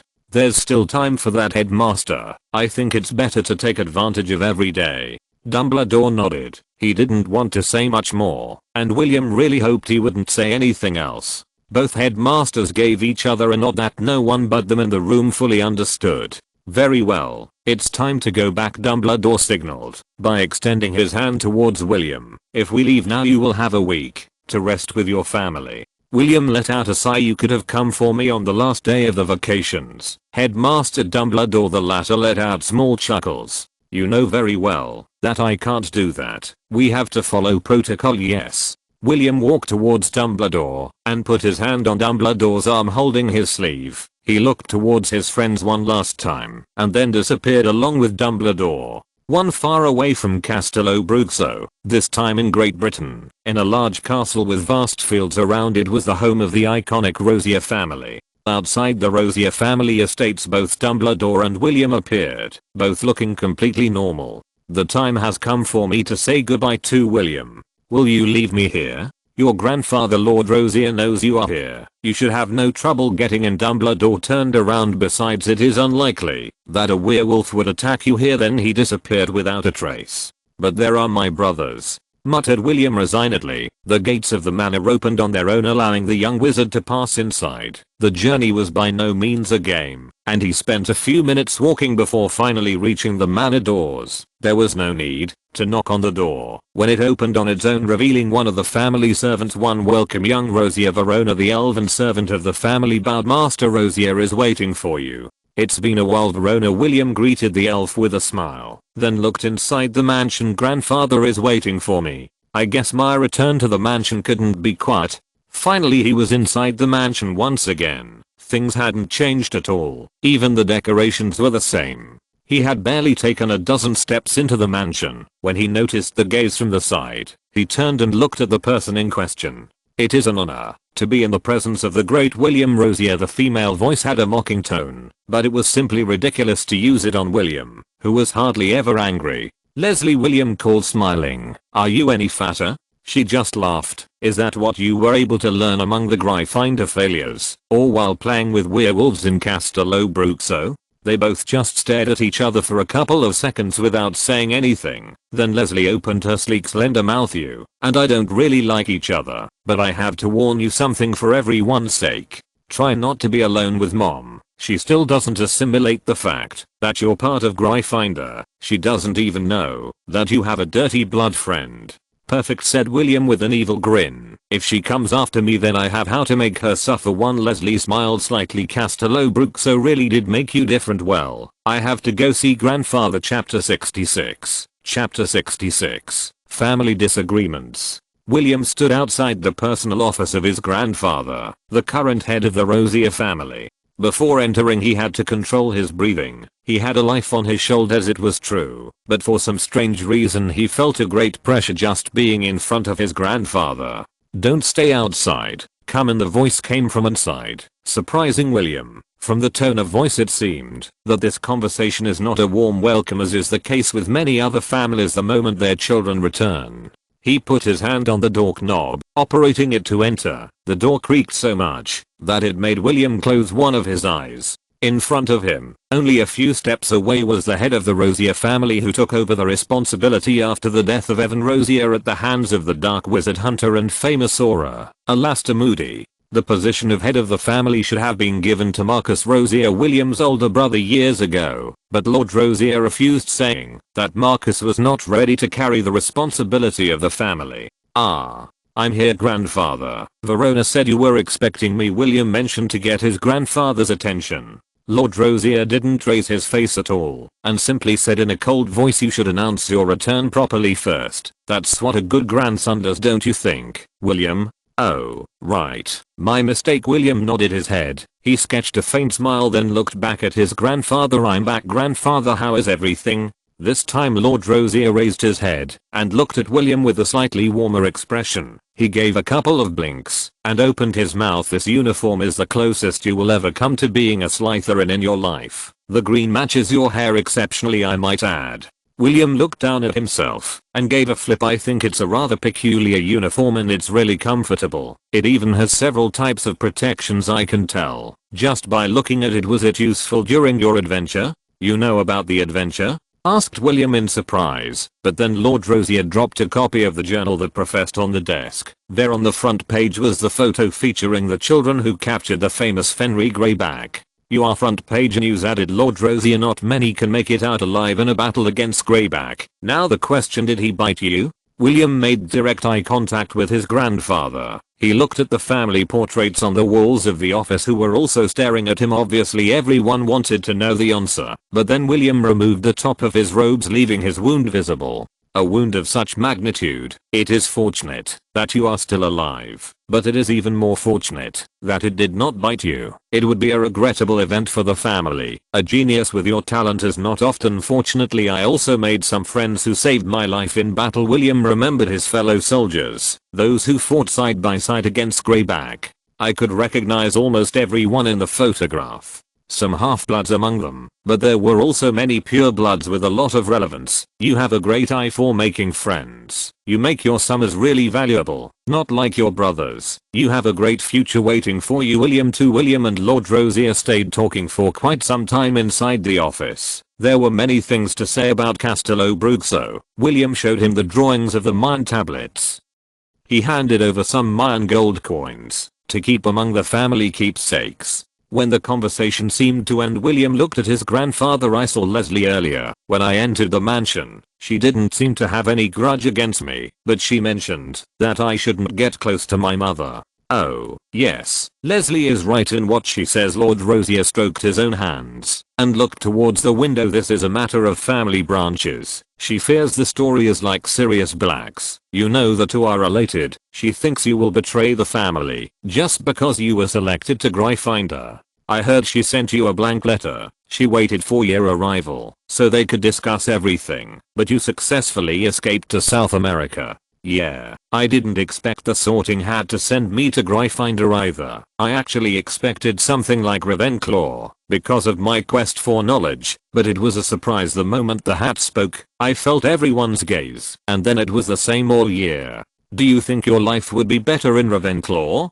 Asked Lord Rosier. William shook his head. Honestly, it doesn't matter what house the hat put me in. I wouldn't have fit in anywhere. 3 of the 4 houses don't want me because my father was a Death Eater and the last one would have just wanted to turn me into a minion. Lucius has always tried to show superiority among the 28 families. The Weasleys don't make it difficult, and we lost momentum after your father's death, but the new generation is strong, but they are still puppies. This is the last chance Lucius has to ruin us. William sat down on the couch and let out a long sigh full of frustration. The Malfoys are really annoying. If we had proof of their services under Voldemort's name, we could ruin their family. William. Huh. Don't call him by his name. Call him by any other name, but don't use his name. You must know by now that it is frowned upon in society. Lord Rosier lashed out at William with an authoritative tone. During his lifetime he had seen many wizards who wanted to show bravery by naming the Dark Lord by his name, and in the end only a few stayed alive. On the other hand, I think it's best to stay away from the Malfoys as much as possible. 1. Chapter 67. Chapter 67. Business. Grandfather William called, crossing one leg over the other. He put both hands on his knee and looked directly at the head of the family. I have a plan. We won't have to lower our heads to any family, and there is a chance that the ministry will have to back down to us. Lord Rosier heard what his grandson said. It was like the ideas of any child with big dreams. If any other of his grandchildren had said something like that, he would have laughed without a second thought. But for a strange and incomprehensible reason, this was not the case. His grandson's eyes were different from those of his siblings at the same age. Wondered the old man, looking at William. He could feel the cold sweat on his back. What's on your mind, child? William didn't answer immediately. He searched through his clothes for a small vial and placed it on the desk casually. While I was in Brazil, there were many things to learn. Unfortunately, my brain wasn't able to retain all the information. I learned a huge variety of things that probably at Hogwarts I will never be able to learn. And to do everything I needed to, actually had to practice an advanced potion. A teacher from Castello Bruxo supported me in the process, and I ended up creating this potion. Lord Rosier took the small vial the size of his little finger in his hands. The liquid inside was golden in color, but a bit more opaque than expected. There was no way the old man wouldn't know what potion it was, but it was still so strange. Is it a memory potion? He asked, looking again at his grandson to confirm his suspicion, and he nodded his head slightly. Why is it different? It is a variation. It must be used in smaller proportions, but it is even stronger than the normal ones. I can say with certainty that the effect is at least 3 times as effective compared to its counterpart in the trade right now. Lord Rosier stroked his chin slowly as he looked at the potion in his hand. It is not verified by the Ministry of Magic, but I can make some calls and you will have certification in a few days, but you still won't tell me what your plans are. It was at that moment, when Lord Rosier said those words, that things in the room changed once again. He looked at his grandson. He had a vicious smile full of greed and arrogance. This was the second time that the youngest of the new generation made a similar impression on his mind. William put other potions on the desk. Peace filter, flame protecting potion, Wiggenweld potion, boil cure, oblivion potion, numbing potion, herbicidal potion, explosive fluid. I will lead the potions market. He pointed upward with his hand and take it to the next level. Lord Rosier could not bear the moment and lowered his head. Any other head of any family in the magical world would likely have sent William away with all his childish ideas, but he could not do that at this moment. The boy in front of him was evidence of what it meant to be a true genius. Lord Rosier looked at the calendar. It was years ago, during the same days when William, who was known to all as a squib from nothing, transformed into a wizard, and not an average wizard like others in the magical world, but a genius among all students. Dumbledore had written to him to inform him of the accident of the mountain troll during the Halloween celebrations, and how William killed him with basic magic. He had also received a prize that allowed him to go to Castello Bruxo, and there, as if it were a game, he captured one of the most wanted black wizards in the magical world. How would it be possible to treat William as children of his age? It was impossible. Besides, each of the potions he put on the desk defy each and every one of the knowledge of the magical world. There would be a revolution only with the revelation of the potions. Just imagine the problems that would happen if people found out that a boy of 12 was the one who designed them. Well, only one word came out of Lord Rosier's mouth.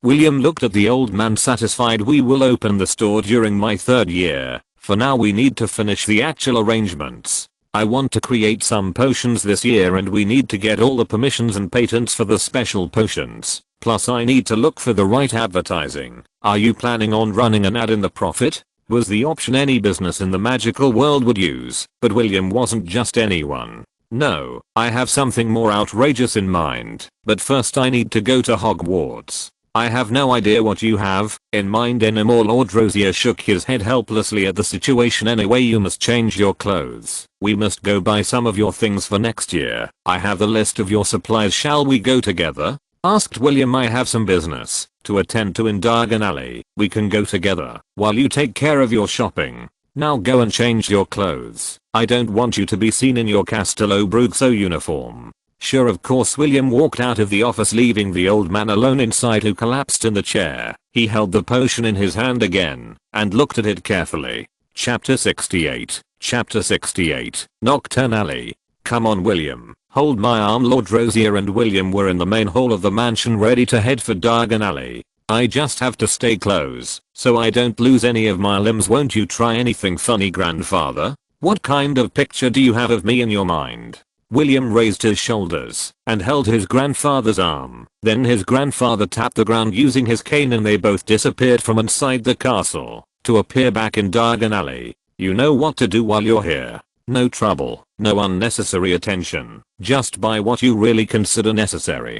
I think just that, right? Exactly. I don't want any complaints. Well, you can go about your own business, grandfather. Lord Rosier walked away, leaving William alone among all the beings in Diagon Alley. William checked his list of materials. He only needed books to complete what he needed for his 2nd year. Then his attention turned to the books for the defense against the dark arts class, and an evil grin appeared on his face. He started walking down the alley, looking everywhere. He had been there a year ago, but unfortunately he hadn't had the chance to enjoy his visit. He had very little time to prepare before going to school, so this was his real first visit.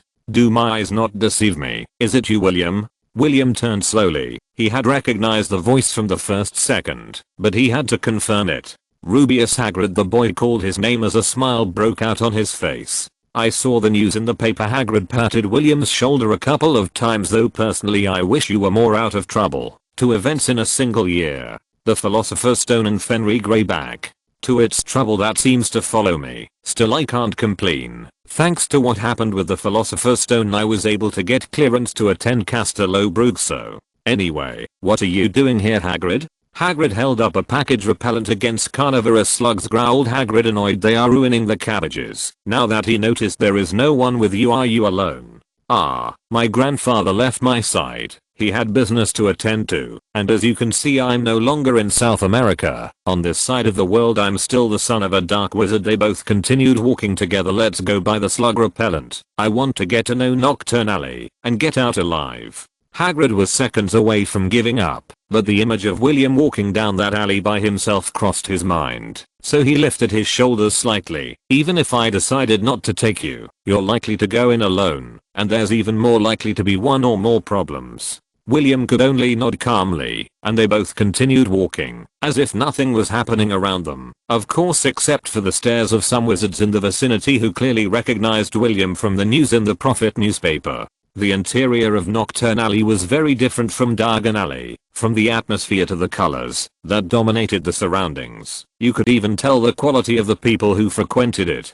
This place is quite cozy, something worthy of my family, don't you think, Hagrid? In response to William's question, Hagrid only nodded slightly without saying anything else. He didn't know who might be around to hear. Then they both passed by some stores, among them Mr. Mulpurpur's apothecary, where William purchased several potion ingredients of all possible categories. Hagrid was stunned. He was not expecting a purchase of that magnitude. All the things were ordered for an express shipment up to Rosier Manor in the afternoon. It was when they left the store that they noticed something strange. A boy who shouldn't be in that place. If you mean the famous Harry Potter, then you're right. The half-giant quickly ran down the alley to get to Harry before another dark wizard could get near him and hurt him. Harry, what the hell are you doing here? William could see the scene he saw many years ago in the movie from another point of view. He noticed how the boy jumped with fright when he heard Hagrid's voice in surprise. He decided to stay close to the half-giant, since in this alley you could really see strange things. For example, a hag or maybe some lycanthrope follower of Greyback that could recognize him. Hagrid.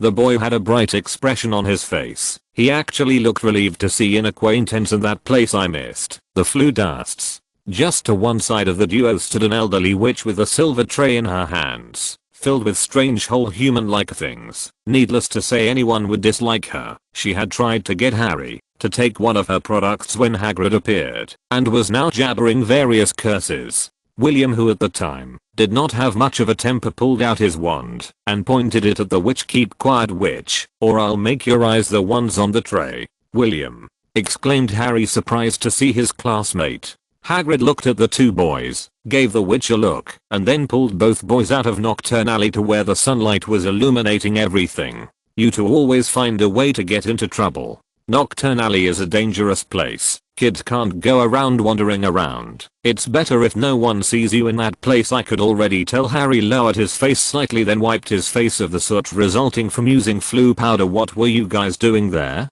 It was William who stepped forward and answered. "Hagrid accompanied me to buy ingredients for my potions." "I see. Are you alone?" asked Hagrid, interrupting a thoughtful Harry. "I came with the Wheel Eyes, but we got separated," explained Harry. "I have to look for them. If you're listening to this novel on a channel other than Fanfic World, it means they downloaded and uploaded it without effort. We cordially invite you to visit our channel, Mundo Fanfic Novelos. There you'll find the original version of this story, and you can explore many other novels of various genres. We're waiting for you to immerse yourself in a world of incredible novels. Chapter 69. Chapter 69. Another encounter. "We'll help you find the Wheel Eyes. I'd hate for you to get lost again." Hagrid turned to look at William. "You mentioned earlier that they had to buy books." "Yes, they're all by Gilderoy Lockhart. Recreation with the Banshee, A Ride with the Evil Spirits, Vacations with the Witches, Trips with the Trolls, Trips with the Vampires, A Year with the Yeti, and of course, Trips with the Werewolves. I wonder if he would be able to travel with Greyback." William stroked his chin. "I'll be sure to challenge him in a duel." Hagrid and Harry looked at each other. They both knew trouble was coming. As to the collective knowledge, Lockhart was a powerful wizard. Of course, to William this was nothing more than a bluff. He after all knew the truth. "Then it's settled. Let's go to Flourish." And Blot's ready to walk. They all stepped forward until, when a voice was heard from the background. "William." Everyone turned to see the identity of the person. Hagrid furrowed his brow and made Harry back up a little. William was a different case right now, and there was nothing he could do as this was a family case. Marcus William mentioned the name of the individual in front of him. "Who is he?" asked Harry quietly, hoping no one would hear him besides Hagrid. "He is William's brother, Marcus Rosier, the first son of the Rosier family, a former Hogwarts student, and as you can imagine belonged to Slytherin. Nothing good will happen if you go near him. Stay behind me at all times." "This guy's crazy." The tone used in Hagrid's voice let Harry know that things were not at all simple in William's life. "What do you want?" asked William, turning away from Hagrid and approaching Marcus. "That shouldn't be the way to talk to your older brother, William. At home we were all worried about your performance in your first academic year. I was hoping for your return to teach you a couple of curses, but grandfather allowed you to go to Castello Brugso. We really were worried, William." William stared at Marcus directly. His older brother's tone of voice seemed pleasant, but that was all. The truth was that everyone in the house was disappointed that he was a Gryffindor. It was likely that the curses Marcus was talking about were the ones he wished to use on him as punishment, or of course maybe by second year they would want him to prove himself to be a true Slytherin within Gryffindor house. The truth was that there were a countless number of possible situations, but it didn't matter at this point. Marcus wouldn't try anything in public. Then before William noticed, Marcus was only 2 steps away from him. He reached out his arm and put it over William's shoulder. He slowly crouched down until they were at the same height. "A word of advice, my little brother. Don't wander away from the castle and go home straight away. Drawing attention to yourself is not a good plan." He patted William's shoulder a couple of times and gave him a smile. Of course William at that moment felt as if he was in front of Greyback once again. He felt his whole body being squeezed, and from his skin cold sweat dripped down. Marcus Rosier, no mediocre wizard that was known among all active pureblood wizards. Marcus continued on his way. He looked at Hagrid and Harry with a smile on his face. "I hope my little brother won't be a bother to you." There was no response from the duo and Marcus didn't seem to mind. He just decided to walk, leaving everyone behind, as if he had never seen them at all. William said in his mind. He clenched his fists tightly. It was impossible to forget Marcus' cold eyes as he looked at William. For the young wizard, these eyes were different from Greyback's wild eyes. Marcus, on the contrary, was serene and cold, as if they were 2 icebergs of ice. "William?" Hagrid's voice reached the boy's ears, causing him to disconnect from his thoughts and return to reality. "Are you alright?" "Yes." William scratched his head. Hagrid being one of his few friends, there was no need to worry him anymore. "Come on, the Weasleys must be worried about Harry and I have some shopping to do. I thought we bought everything besides your school books." "They are books, but they are not for Hogwarts. I need to buy Legimancy and Occlumency books." William started walking, leaving the duo behind, who, after looking at the boy's back, decided to follow him. Then as the group walked, they were intercepted by the Weasleys and Hermione. Harry was glad to see them all. Hagrid looked around, but couldn't see William anywhere. The boy had become separated from the group. But at least he knew where he might be. William arrived at Flourish and Blotts. As expected, there were a lot of witches with books in their hands. They were all waiting for Gilderoy Lockhart, but that was not important for William. He had more important things to do. He went up to the 2nd floor, where he could find what he was looking for. Many shelves with a large number of books waiting for someone to take them. Flourish and Blotts is not as big as the library of Castello Brugso. It does not have the variety of knowledge that was there, but it was enough for William at the moment. He began to walk through the shelves looking for titles that would be useful. Guide to Advanced Occlumency, Anthology of 18th Century Enchantments, Guide to Medieval Witchcraft, Animagus, Living with Legiromancers, Choose Your Thoughts Wisely. William's books include The Dirty Bloods and How to Brand Them, Spells and Counterspells, The Healer's Handbook, and Common Magical Ailments and Illnesses. William carried several books that were stuffed into his expansion box, plus the books that were required at Hogwarts for second-year classes. Everything was ready. It was time to go home. Chapter 70. Chapter 70. Flourish and Blotts. Before William left Flourish and Blotts, in front of him his grandfather appeared with a book in his hand. "Are you finished?" asked Lord Rosier without taking off the book. "Yes, I got everything I need for this year." "Then we must return to the manor. You must rest as much as possible." Before returning to Hogwarts, Lord Rosier closed his book and led the way for his grandson to follow. As they walked down the stairs, both Rosiers noticed some attention-grabbing discussion. Then attention was diverted to them as well. One of the problems of belonging to a famous family. Thomas Rosier, the smug voice entered William's ears. They were pointing at his grandfather. Lucius Malfoy. The sharp eyes of the head of the family widened slightly. Perhaps only William had noticed it in those present. Seeing you old hermit in this place is amazing. Of course the reason you are leaving the old castle must be. Lucius focused his gaze on the boy behind Lord Rosier. Your grandson. What was your name? William. Ah, right. William Rosier. It's really wrong of me to forget the name of the young wizard hero of South America. Lucius had an arrogant smile on his face. He really enjoyed teasing others. Thomas, I believe I heard that your son was selected into the Great Gryffindor House, of which of course the prestigious Weasley family is a participant, isn't it, Arthur? William didn't say anything at all. There was no need to, because the person in front of him looked like a bomb seconds away from exploding. He didn't show his emotions on his face. He remained composed at all times, but his index finger was tapping the elegant black cane he had left the manor with earlier. But that's not all. Now they are mixing with muggles. Lucius' nose wrinkled, showing his displeasure. I wouldn't expect a Rosier to try to be just like the Weasleys. Or does your grandson want to be a second Sirius Black? Lucius' attention went straight to Harry, who was standing between the Weasleys. History could repeat itself. Don't you think that's the best development of all, Thomas? Lord Rosier didn't stand still any longer and slowly descended, coming up to where Lucius was standing, and then opened his mouth. Watch your words, Malfoy. You're out of luck. The sparks between the two heads of the family were almost visible to everyone. Then Lucius out of nowhere turned around. Come on, Draco. Lord Rosier followed suit, turned to the door, not looking at anyone present, as if they were invisible. Follow me, William. We must return to the manor. Yes. Both Rosiers walked. Then William could see Hermione Granger among the Weasleys. It was the normal. Then Toothy made no real changes to the original story. They both walked down Diagon Alley for a moment, ready to disappear once more, and return to the manor. Then out of the blue Lord Rosier opened his mouth. She's your half-blood friend? Friend? Who? She was among the Weasleys. A half-blood? One? How did you know? Who do you think I'm, boy? To the old man I look. Aside, I have decades of experience. I know when a wizard is pure blood-born, even when they are trying to hide their identity. The same goes for half-bloods. They don't know when to back down. They don't know respect for purebloods, and they think our customs don't apply to them. Besides, she was looking at you since you were coming down the stairs. Yes?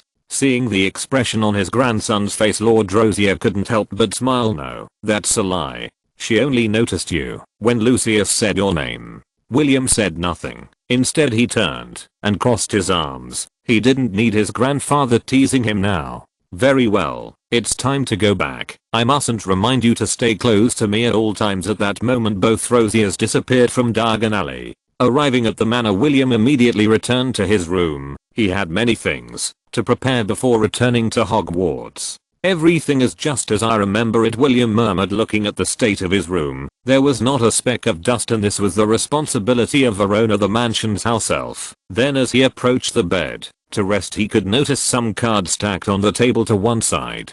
Cards. William picked up the letters in his hands and gave them a glance to see who the sender was. This is a letter from Cho, and this is from Hermione. Even Hagrid wrote me a letter. They must have gotten here because I was in Castello Brugso, and they must think I didn't want to reply. Chapter 71. Chapter 71. Platform 9 3/4. Is everything ready? Lord Rosier looked at William beside him, who only nodded. Very well then, let's go to station 9 3/4. The Hogwarts Express awaits you for your second year. In the middle of the foyer of Rosier Manor stood everyone involved. Lord Rosier, who would be driving them all to the station, Leslie Rosier, who was now in her 6th year, Jessica Rosier and Damien Rosier, both in their 4th year, and William in his 2nd year. Leslie saw William come down and turned slightly to avoid looking at him, but William didn't mind at all. Both at Rosier Manor and Hogwarts Castle neither had any contact with the other, and it was good this way.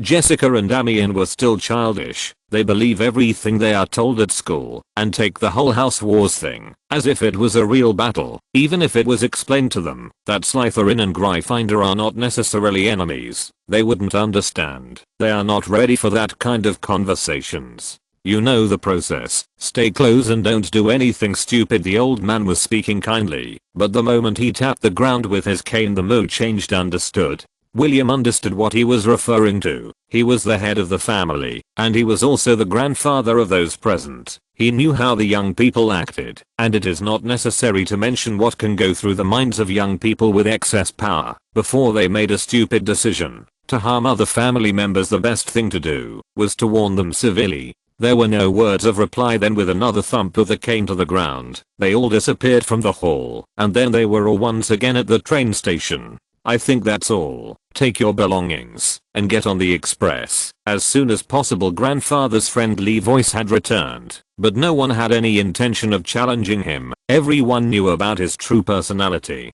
William did not take long to make his arrangements. The farewell with his grandfather was formal. There was nothing spectacular in the process. So once again he was on the Hogwarts Express, this time as a second-year student. Although to be honest with him, he already missed the tranquility of Castello Brugso. He walked through the bums until he found an empty cubicle. They had arrived long before the departure of the express, so it was not complicated to find a good place to settle in for the long journey. He put his brown suitcase in the overhead compartment and left an old book to read on his journey. Then once again, just as he did every day, he disconnected from the real world and relocated to the world his mind generated by reading a book. Students passed by outside his cubicle. Not many noticed him immediately. Others pointed at him, and others just stared at him. Then all of a sudden the young woman stood still, looking inside, as if she found something peculiar. The sliding door opened slowly, but with a sound that forced William out of his state of concentration. In front of him was a character he had seen several times on the big screen, loved by many, but hated by others. A young girl with a peculiar imagination that got her into a lot of trouble during her schooling. You seem to like reading very much. Do you wish to read the fussy one? The young girl who belonged to the first year students was of course Luna Lovegood, the eccentric young woman whom everyone in the future would call Lunatica or Mad Lovegood. Truth be told, William felt some bitterness in his heart every time he saw her in the cinema. She certainly wasn't normal, but there was no real reason to pick on her. Sure, said William, reaching out his hand to take one of the magazines she was carrying in her arms. I'll give it a try. Perfect. I hope you like them. She just smiled and walked out of the cubicle, as if nothing had happened.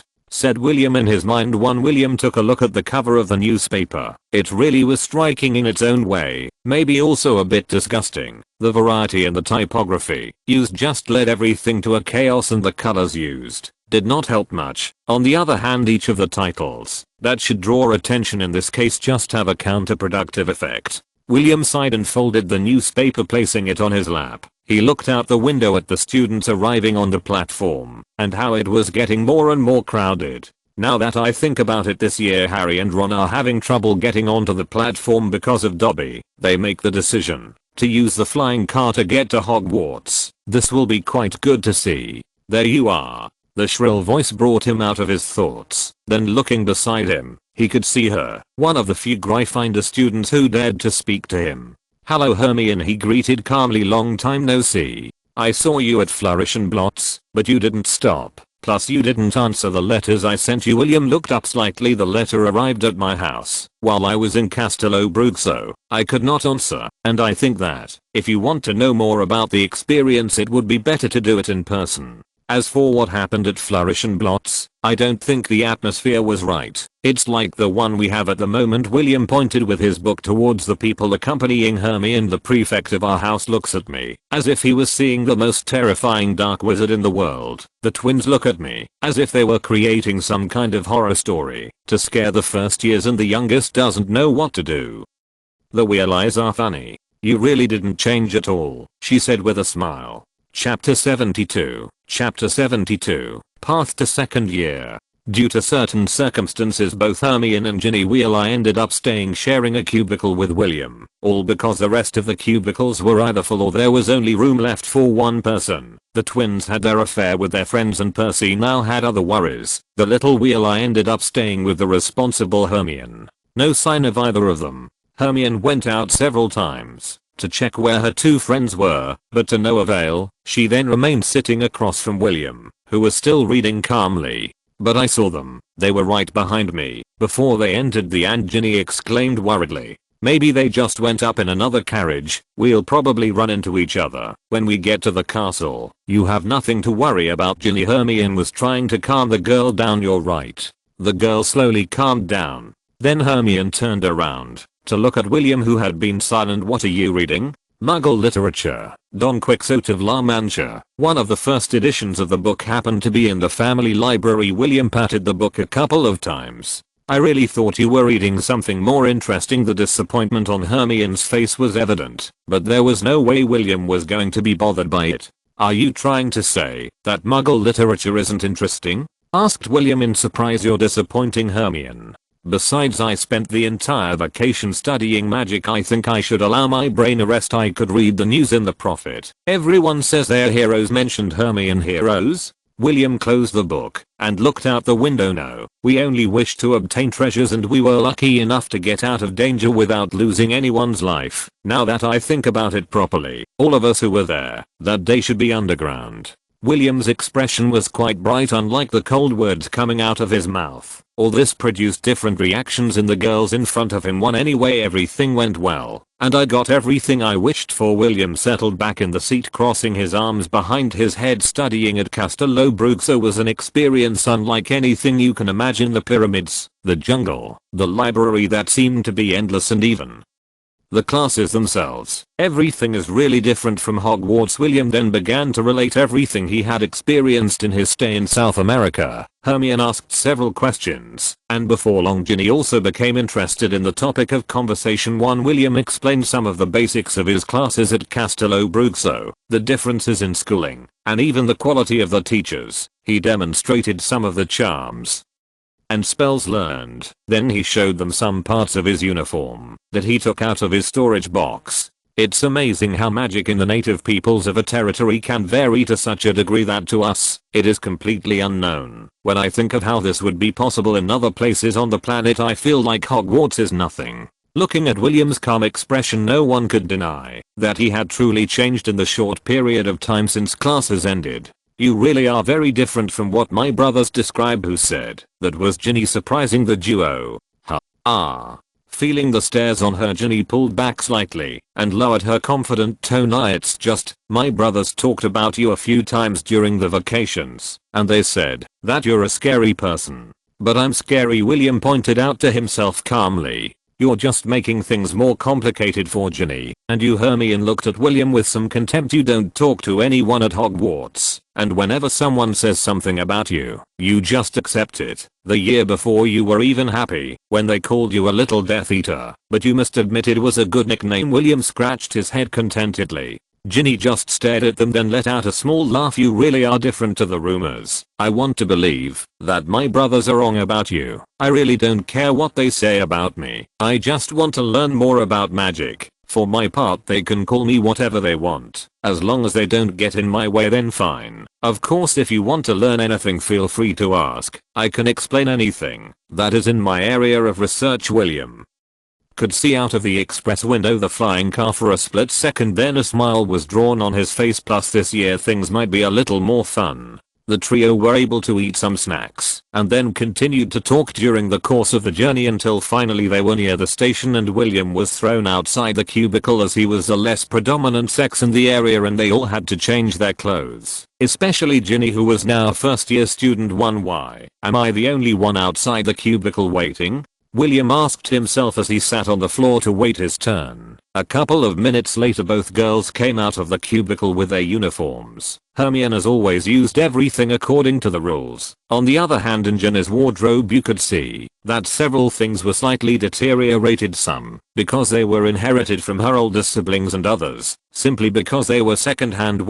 You really look like two spring flowers, said William with a bright smile that could have made any girl fall under other circumstances. But in front of William was Hermione the bookworm. Yeah, better change your clothes before it's too late. William walked in with his head bowed. Yeah. Once inside the cubicle, he used his wand to make the Hogwarts uniform come out of the suitcase. He stared at it for a couple of seconds and then pulled the Castello Bruxo uniform out of storage. It's disheartening that the entire Castello Bruxo uniform possesses such gaudy colors. I would really like to wear some of each. I know the headmaster would allow it somehow, but because of the colors this is a fantasy. William let out a sigh, then noticed the dragon leather boots of the Castello Bruxo uniform and the old-fashioned Hogwarts school shoes. He let out a slight chuckle. One outside the cubicle, Hermione heard William's chuckle. He's up to no good. Ginny looked at her intrigued, and a couple of minutes later the cubicle door opened once more. Chapter 73. Chapter 73. Income. The express had arrived at the station. The students began to descend quickly. Then William approached Ginny. He patted her on the shoulder to get the girl's attention. You must go with all the first years, Ginny. Hagrid will lead them. William pointed to the half-giant in the distance. She looked at Hagrid. She had seen him earlier in Diagon Alley. But my brothers, they'll be fine. They already know the way to Hogwarts. They're not first years. You are. Although Ginny was reluctant to the idea, in the end she just heeded and headed in the direction William indicated. We should go to the dining hall, shall we? William looked at Hermione, who was somewhat disconnected and was looking everywhere. They haven't shown up yet. They'll show up on their own. William crossed his arms behind his head and started to walk. Anyway, I'm going to the dining room. I want to eat something before any event. How can you be so calm? Hermione turned to reprimand William, but he was already several feet ahead, walking with total calmness. William. She was worried about her friends, and it was hard to see William so calm, but the truth was that she couldn't imagine the reason behind this calmness. As Hermione continued to look at their surroundings, the duo finally approached the crowd of students entering through the large oak doors. They walked through the torchlit foyer, which housed a magnificent marble staircase connected to the upper floors. Many of the students looked at William with different eyes than the previous year. Just to the right of his position was the door that connected to the great dining hall. He just had to follow the crowd like any other student. The enchanted ceiling was dark with stars all over the place, and then a voice called out to him, "Rosier, I need to talk to you." William closed his eyes and let out a long sigh. From the tone of voice of the person calling him, it wasn't hard to guess that it was Professor McGonagall, professor of the Transformations class and head of Gryffindor House. She was calling him over. All the students, one Hermione and William, turned. They came in contact with Professor McGonagall. It seemed her eyes pierced him straight through the heart. He almost felt he had done something wrong. Then Hermione and he looked at each other. They glanced down and noticed William's boots outside the school rules. That wasn't a good idea, she said, causing William to shake his head. I'll wait for you in the dining hall. Just don't get yourself expelled. Sure, I'll work on that. They both separated. William walked past the students to get to where Professor McGonagall was standing. She looked at William's boots. Before you reprimand me, Professor McGonagall, I must excuse myself. I just wanted to keep a souvenir of Castello Bruxo, and the boots were the only thing that matched the Hogwarts uniform. You don't have to be scared, Rosier. It's not me who wants to talk to you, but the director, and I think the dragon leather boots has its own charm. She had a slight smile on her face. Do you think so too, Professor? She looked at her boots more closely with a smile on her face. It's good to see you safe and sound, Rosier. You don't know what a fright you gave me when I saw you in the Prophet. She looked at William as if he was some kind of someone. They both quickly made their way to a professor's office near the dining room. There was Dumbledore waiting there as he looked out one of the windows to the outside. William, it's nice to see your face at Hogwarts again. For a moment I came to think you wouldn't be back. Don't make such jokes, headmaster. You know I would come back here, even if you expelled me. They both stared intently. Dumbledore pulled from the sleeve of his robes a sheet of paper showing Greyback's moving photograph. Will he be transferred to Azkaban? Yes, and he will also receive the Dementor's kiss. Dumbledore looked closely at William's reaction, but could find nothing. But before that there will be a trial to fully convict him. Your attendance has been requested to testify.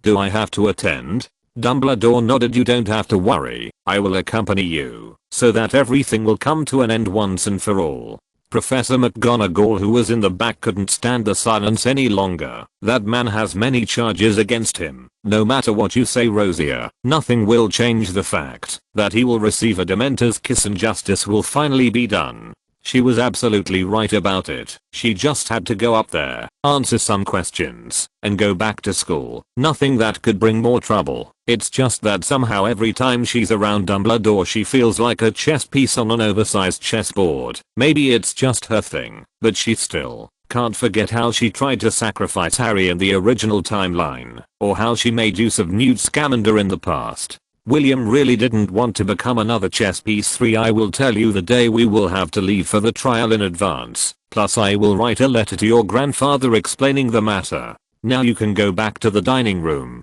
William turned to leave. He really wanted to get out of that office as soon as possible. Being around Dumbledore only made him sick. Then before he left, the voice reached his ears once more. "Ah, William." "Yes, Headmaster?" "You can keep the boots. They really do make a difference and can protect you from curses at the most important times." William stared at Dumbledore for a moment. "Thank you." Chapter 74. Chapter 74. Second year dinner. As William left that small office, he walked away from Professor McGonagall. She had to receive the first years and guide them to their selection. William, on the other hand, returned at his own pace to the large dining room. He passed the oak doors and saw the 4 tables belonging to the 4 houses of the school. All were full of students, and of course, they all seemed to know each other. William walked over to the Gryffindor table. He remembered perfectly well where his usual seat was, so he walked over there. The other Gryffindor members were watching him intently and avoided contact by moving away from his seat. Anyone who was at Hogwarts the year before knew about that post. "Why do you always pick this post?" Hermione was sitting across from William. Then William looked towards the part closest to the teacher's table. "Shouldn't you be with the Weasleys, near the professors? Is that the view you have of me?" She stared at William, as if she wanted to intimidate him, but for William it was simply impossible for Hermione to intimidate him. "No." William shook his head slightly and then looked back up. "Yes, well, yes." Then the doors to the great dining hall opened once more, revealing Professor McGonagall with all the first year juniors behind her, all formed in 2 rows walking straight towards where the hat was selecting, and the teachers. "There's Ginny." Yes. William saw some familiar faces. Among them were Ginny Weasley, Luna Lovegood, and Colin Creevey, the Harry Potter fanboy and son of Muggles. "Do you think I can get into Gryffindor? Is your question really necessary?" William looked directly at Hermione. "We have 3 generations of Weasleys in Gryffindor House, not counting the previous 2 generations and these individuals' own parents. And you still doubt if this girl will get into Gryffindor? You have a point." Truth be told, at this point I already believe that the Sorting Hat only sends them to Gryffindor as soon as it hears their last names. Shouldn't it be the same story with the Rosiers? That's a great point, but as you can tell I'm different from my brothers to the core, and that's not the case with Ginny. But of course we can make a bet if you prefer. I don't make bets. Unable to do more, William stayed in his seat. He took out the book he was reading on the Express again, hoping this time to finish it while the selection ceremony was taking place. The pages turned at almost the same pace as the students were selected for their houses. Just as William expected, Ginny was selected in Gryffindor. Everyone applauded, and then the ceremony came to an end. The headmaster gave his official speech, introducing all the teachers and of course mentioning the areas where students should not go if they wish to continue living. The moment he introduced Lockhart, the applause in the large dining room really took over. The girls really loved Lockhart. This time it was evident even to the blindest boy of all. "Time for lunch?" asked William, closing his book. At the table there was quite a feast and everyone began to eat. Hermione was still worried about her classmates. Then William watched as Headmaster Dumbledore left the great dining room. That was the sign that the troublesome duo had appeared at the school. One at the end of the welcome dinner, all the first year students were guided by their prefects to their corresponding houses. Of course they also had their tour. William simply got up and walked out of the large dining hall. He wanted to take a nap as soon as possible. Will, an almost shrill voice stopped William's steps to leave the large dining hall. The voice was familiar, and although he could just turn a blind eye, he preferred not to. Cho-Chang and her friend Marita. "It's good to see you ladies again." William smiled matter-of-factly. "It's good to see you again too, Will." I heard all about what happened. It's lucky you weren't injured. Cho brought up the subject with a tone of concern. One still, Cho, you have to see Will directly. Things really seem to have changed for him. A year ago he wouldn't have talked to us in a similar situation, and now he even stopped. I think Castello-Bruxo makes changes even for cold-hearted wizards like Will. Marilla mentioned, making William startle. You may be right, Marilla. William looked around. There were hardly any students left in the vicinity. Very well, girls. I think I should say goodbye for tonight. I have to get back to the Gryffindor room before I catch a new problem with William's farewell. There was a small graceful bow retreating in a half turn. Goodbye, William. Both girls shook their hands and withdrew to be on their way. William walked forward, always keeping his mind's eye active. This year Ginny would open the Chamber of Secrets, and it was of main interest to know the position at every moment of the basilisk. He needed to gain points this year, and the Chamber of Secrets was the main objective. That and a few others which needed their proper time. Arriving at the Gryffindor common room, all the students were gathered together as they engaged in conversation. Obviously they were happy to see each other after the vacations. Harry and Ron were also in the common room along with Hermione. William had no interest in either of them, so he just went upstairs. He needed to rest a lot more compared to other people. He may not have suffered a lethal wound from his confrontation against Greyback before, but the wound in his abdomen somehow always made him have less energy. 1 Chapter 75. Chapter 75. A deal for a problem. The next morning was his first day of second year. As usual, he got out of bed before the rest and was ready long before them. He took out his books to carry them in his arms. Carrying them in the storage given away at Castello-Bruxo would raise suspicions. Soon he was in the large dining room. There were already other students in the place. Nothing to be surprised, so he sought his seat and proceeded to breakfast. A large tureen filled with oatmeal, platters of smoked herring, toast and plates of eggs and bacon. As soon as students began to arrive in the large dining room, he decided to leave. He had to get to the classroom, and he liked to walk at his own pace. Then he noticed a cat staring at him from a corridor. It was not difficult to guess the identity of this cat. Obviously it was not Professor McGonagall but Mrs. Norris, the cat that belonged to Argus Filch, the Watcher and Warden of Hogwarts. William looked at the cat and smiled. Then she moved away, but it was difficult to fool the white-haired man. The truth is that inside the castle there were very few places that could escape the mind's eye. It was not only Mrs. Norris who was watching him, but also Argus Filch himself, and the reason for this was not very difficult to guess. Knowing what was going on, William decided to divert his path. Walk down other corridors a little further away from the ones that students would commonly select in those hours. There were even fewer portraits in those corridors, but William could feel Filch's gaze nearby, and so when he had reached the place he considered ideal, he stopped his steps. "The brilliant Hogwarts warden following a boy who hasn't made any trouble?" said William aloud without looking back. Argus, who was hiding behind a pillar, raised an eyebrow and his hand shook slightly. Maybe he could show a brave failing when teachers are around, but the truth was he was quite the coward when it came to real battles. "You don't need to hide. It's better if we talk directly face to face." William turned and looked straight towards the pillar behind which Argus Filch was hiding. The latter didn't take long to come out with his ruined appearance and slightly erect posture. He was still trying to maintain his identity, looking at William over his shoulder. "Who said I was hiding?" asked Argus in annoyance. "Sure, it must be my mistake. The truth, after being a squib, my sensitivity to the presence of people is a bit higher than the others. I can feel when I'm being watched from far away. Maybe it's Mrs. Norris. I could have made a mistake." William turned once more and started walking, while in his mind he counted to 3. "Wait!" exclaimed Argus to stop William, who slowly turned to look at him. The orderly was hesitant in what he wanted to say. He looked like a child trying to ask his mother for money for candy. How?" was the question that came from Argus' wrinkled lips. "Like what?" asked William. "How did you stop being a squib?" Finally, the question that William had wanted to hear since a year ago came from the lips of the Hogwarts warden, one of the most known squibs in the magical world, and who most wanted to be able to manipulate magic, to the point that he envies the young wizards who enter every year, and to retaliate he punishes them. This was the perfect opportunity for William.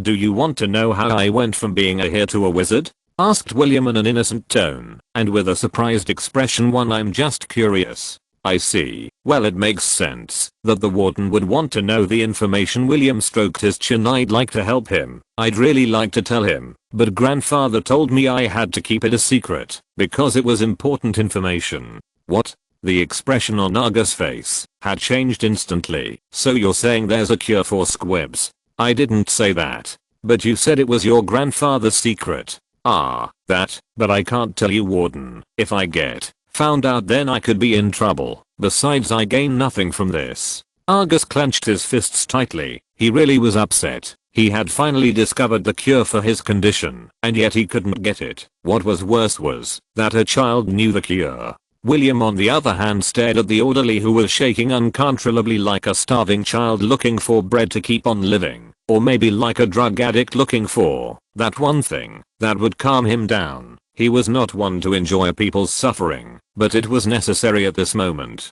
We could make a deal though. It was a single sentence, but Argus, who was bent over looking at the ground, opened his eyes out of nowhere when he heard the voice of the boy in front of him. A deal? Asked Fletch. Yes, we can both make a mutually agreed deal, and we can get a solution for this problem. William had a smile on his face and helped Fletch stand up once again. Fletch remembered William's fame. Not only did he help last year with the problem with the Philosopher's Stone, he was also praised by the professors and was named a hero when he stopped Fenrir Greyback's attack in South America. It was impossible that such a kind-hearted person would leave him there suffering when he had the solution in his hands. So a deal with this boy maybe couldn't turn out so bad.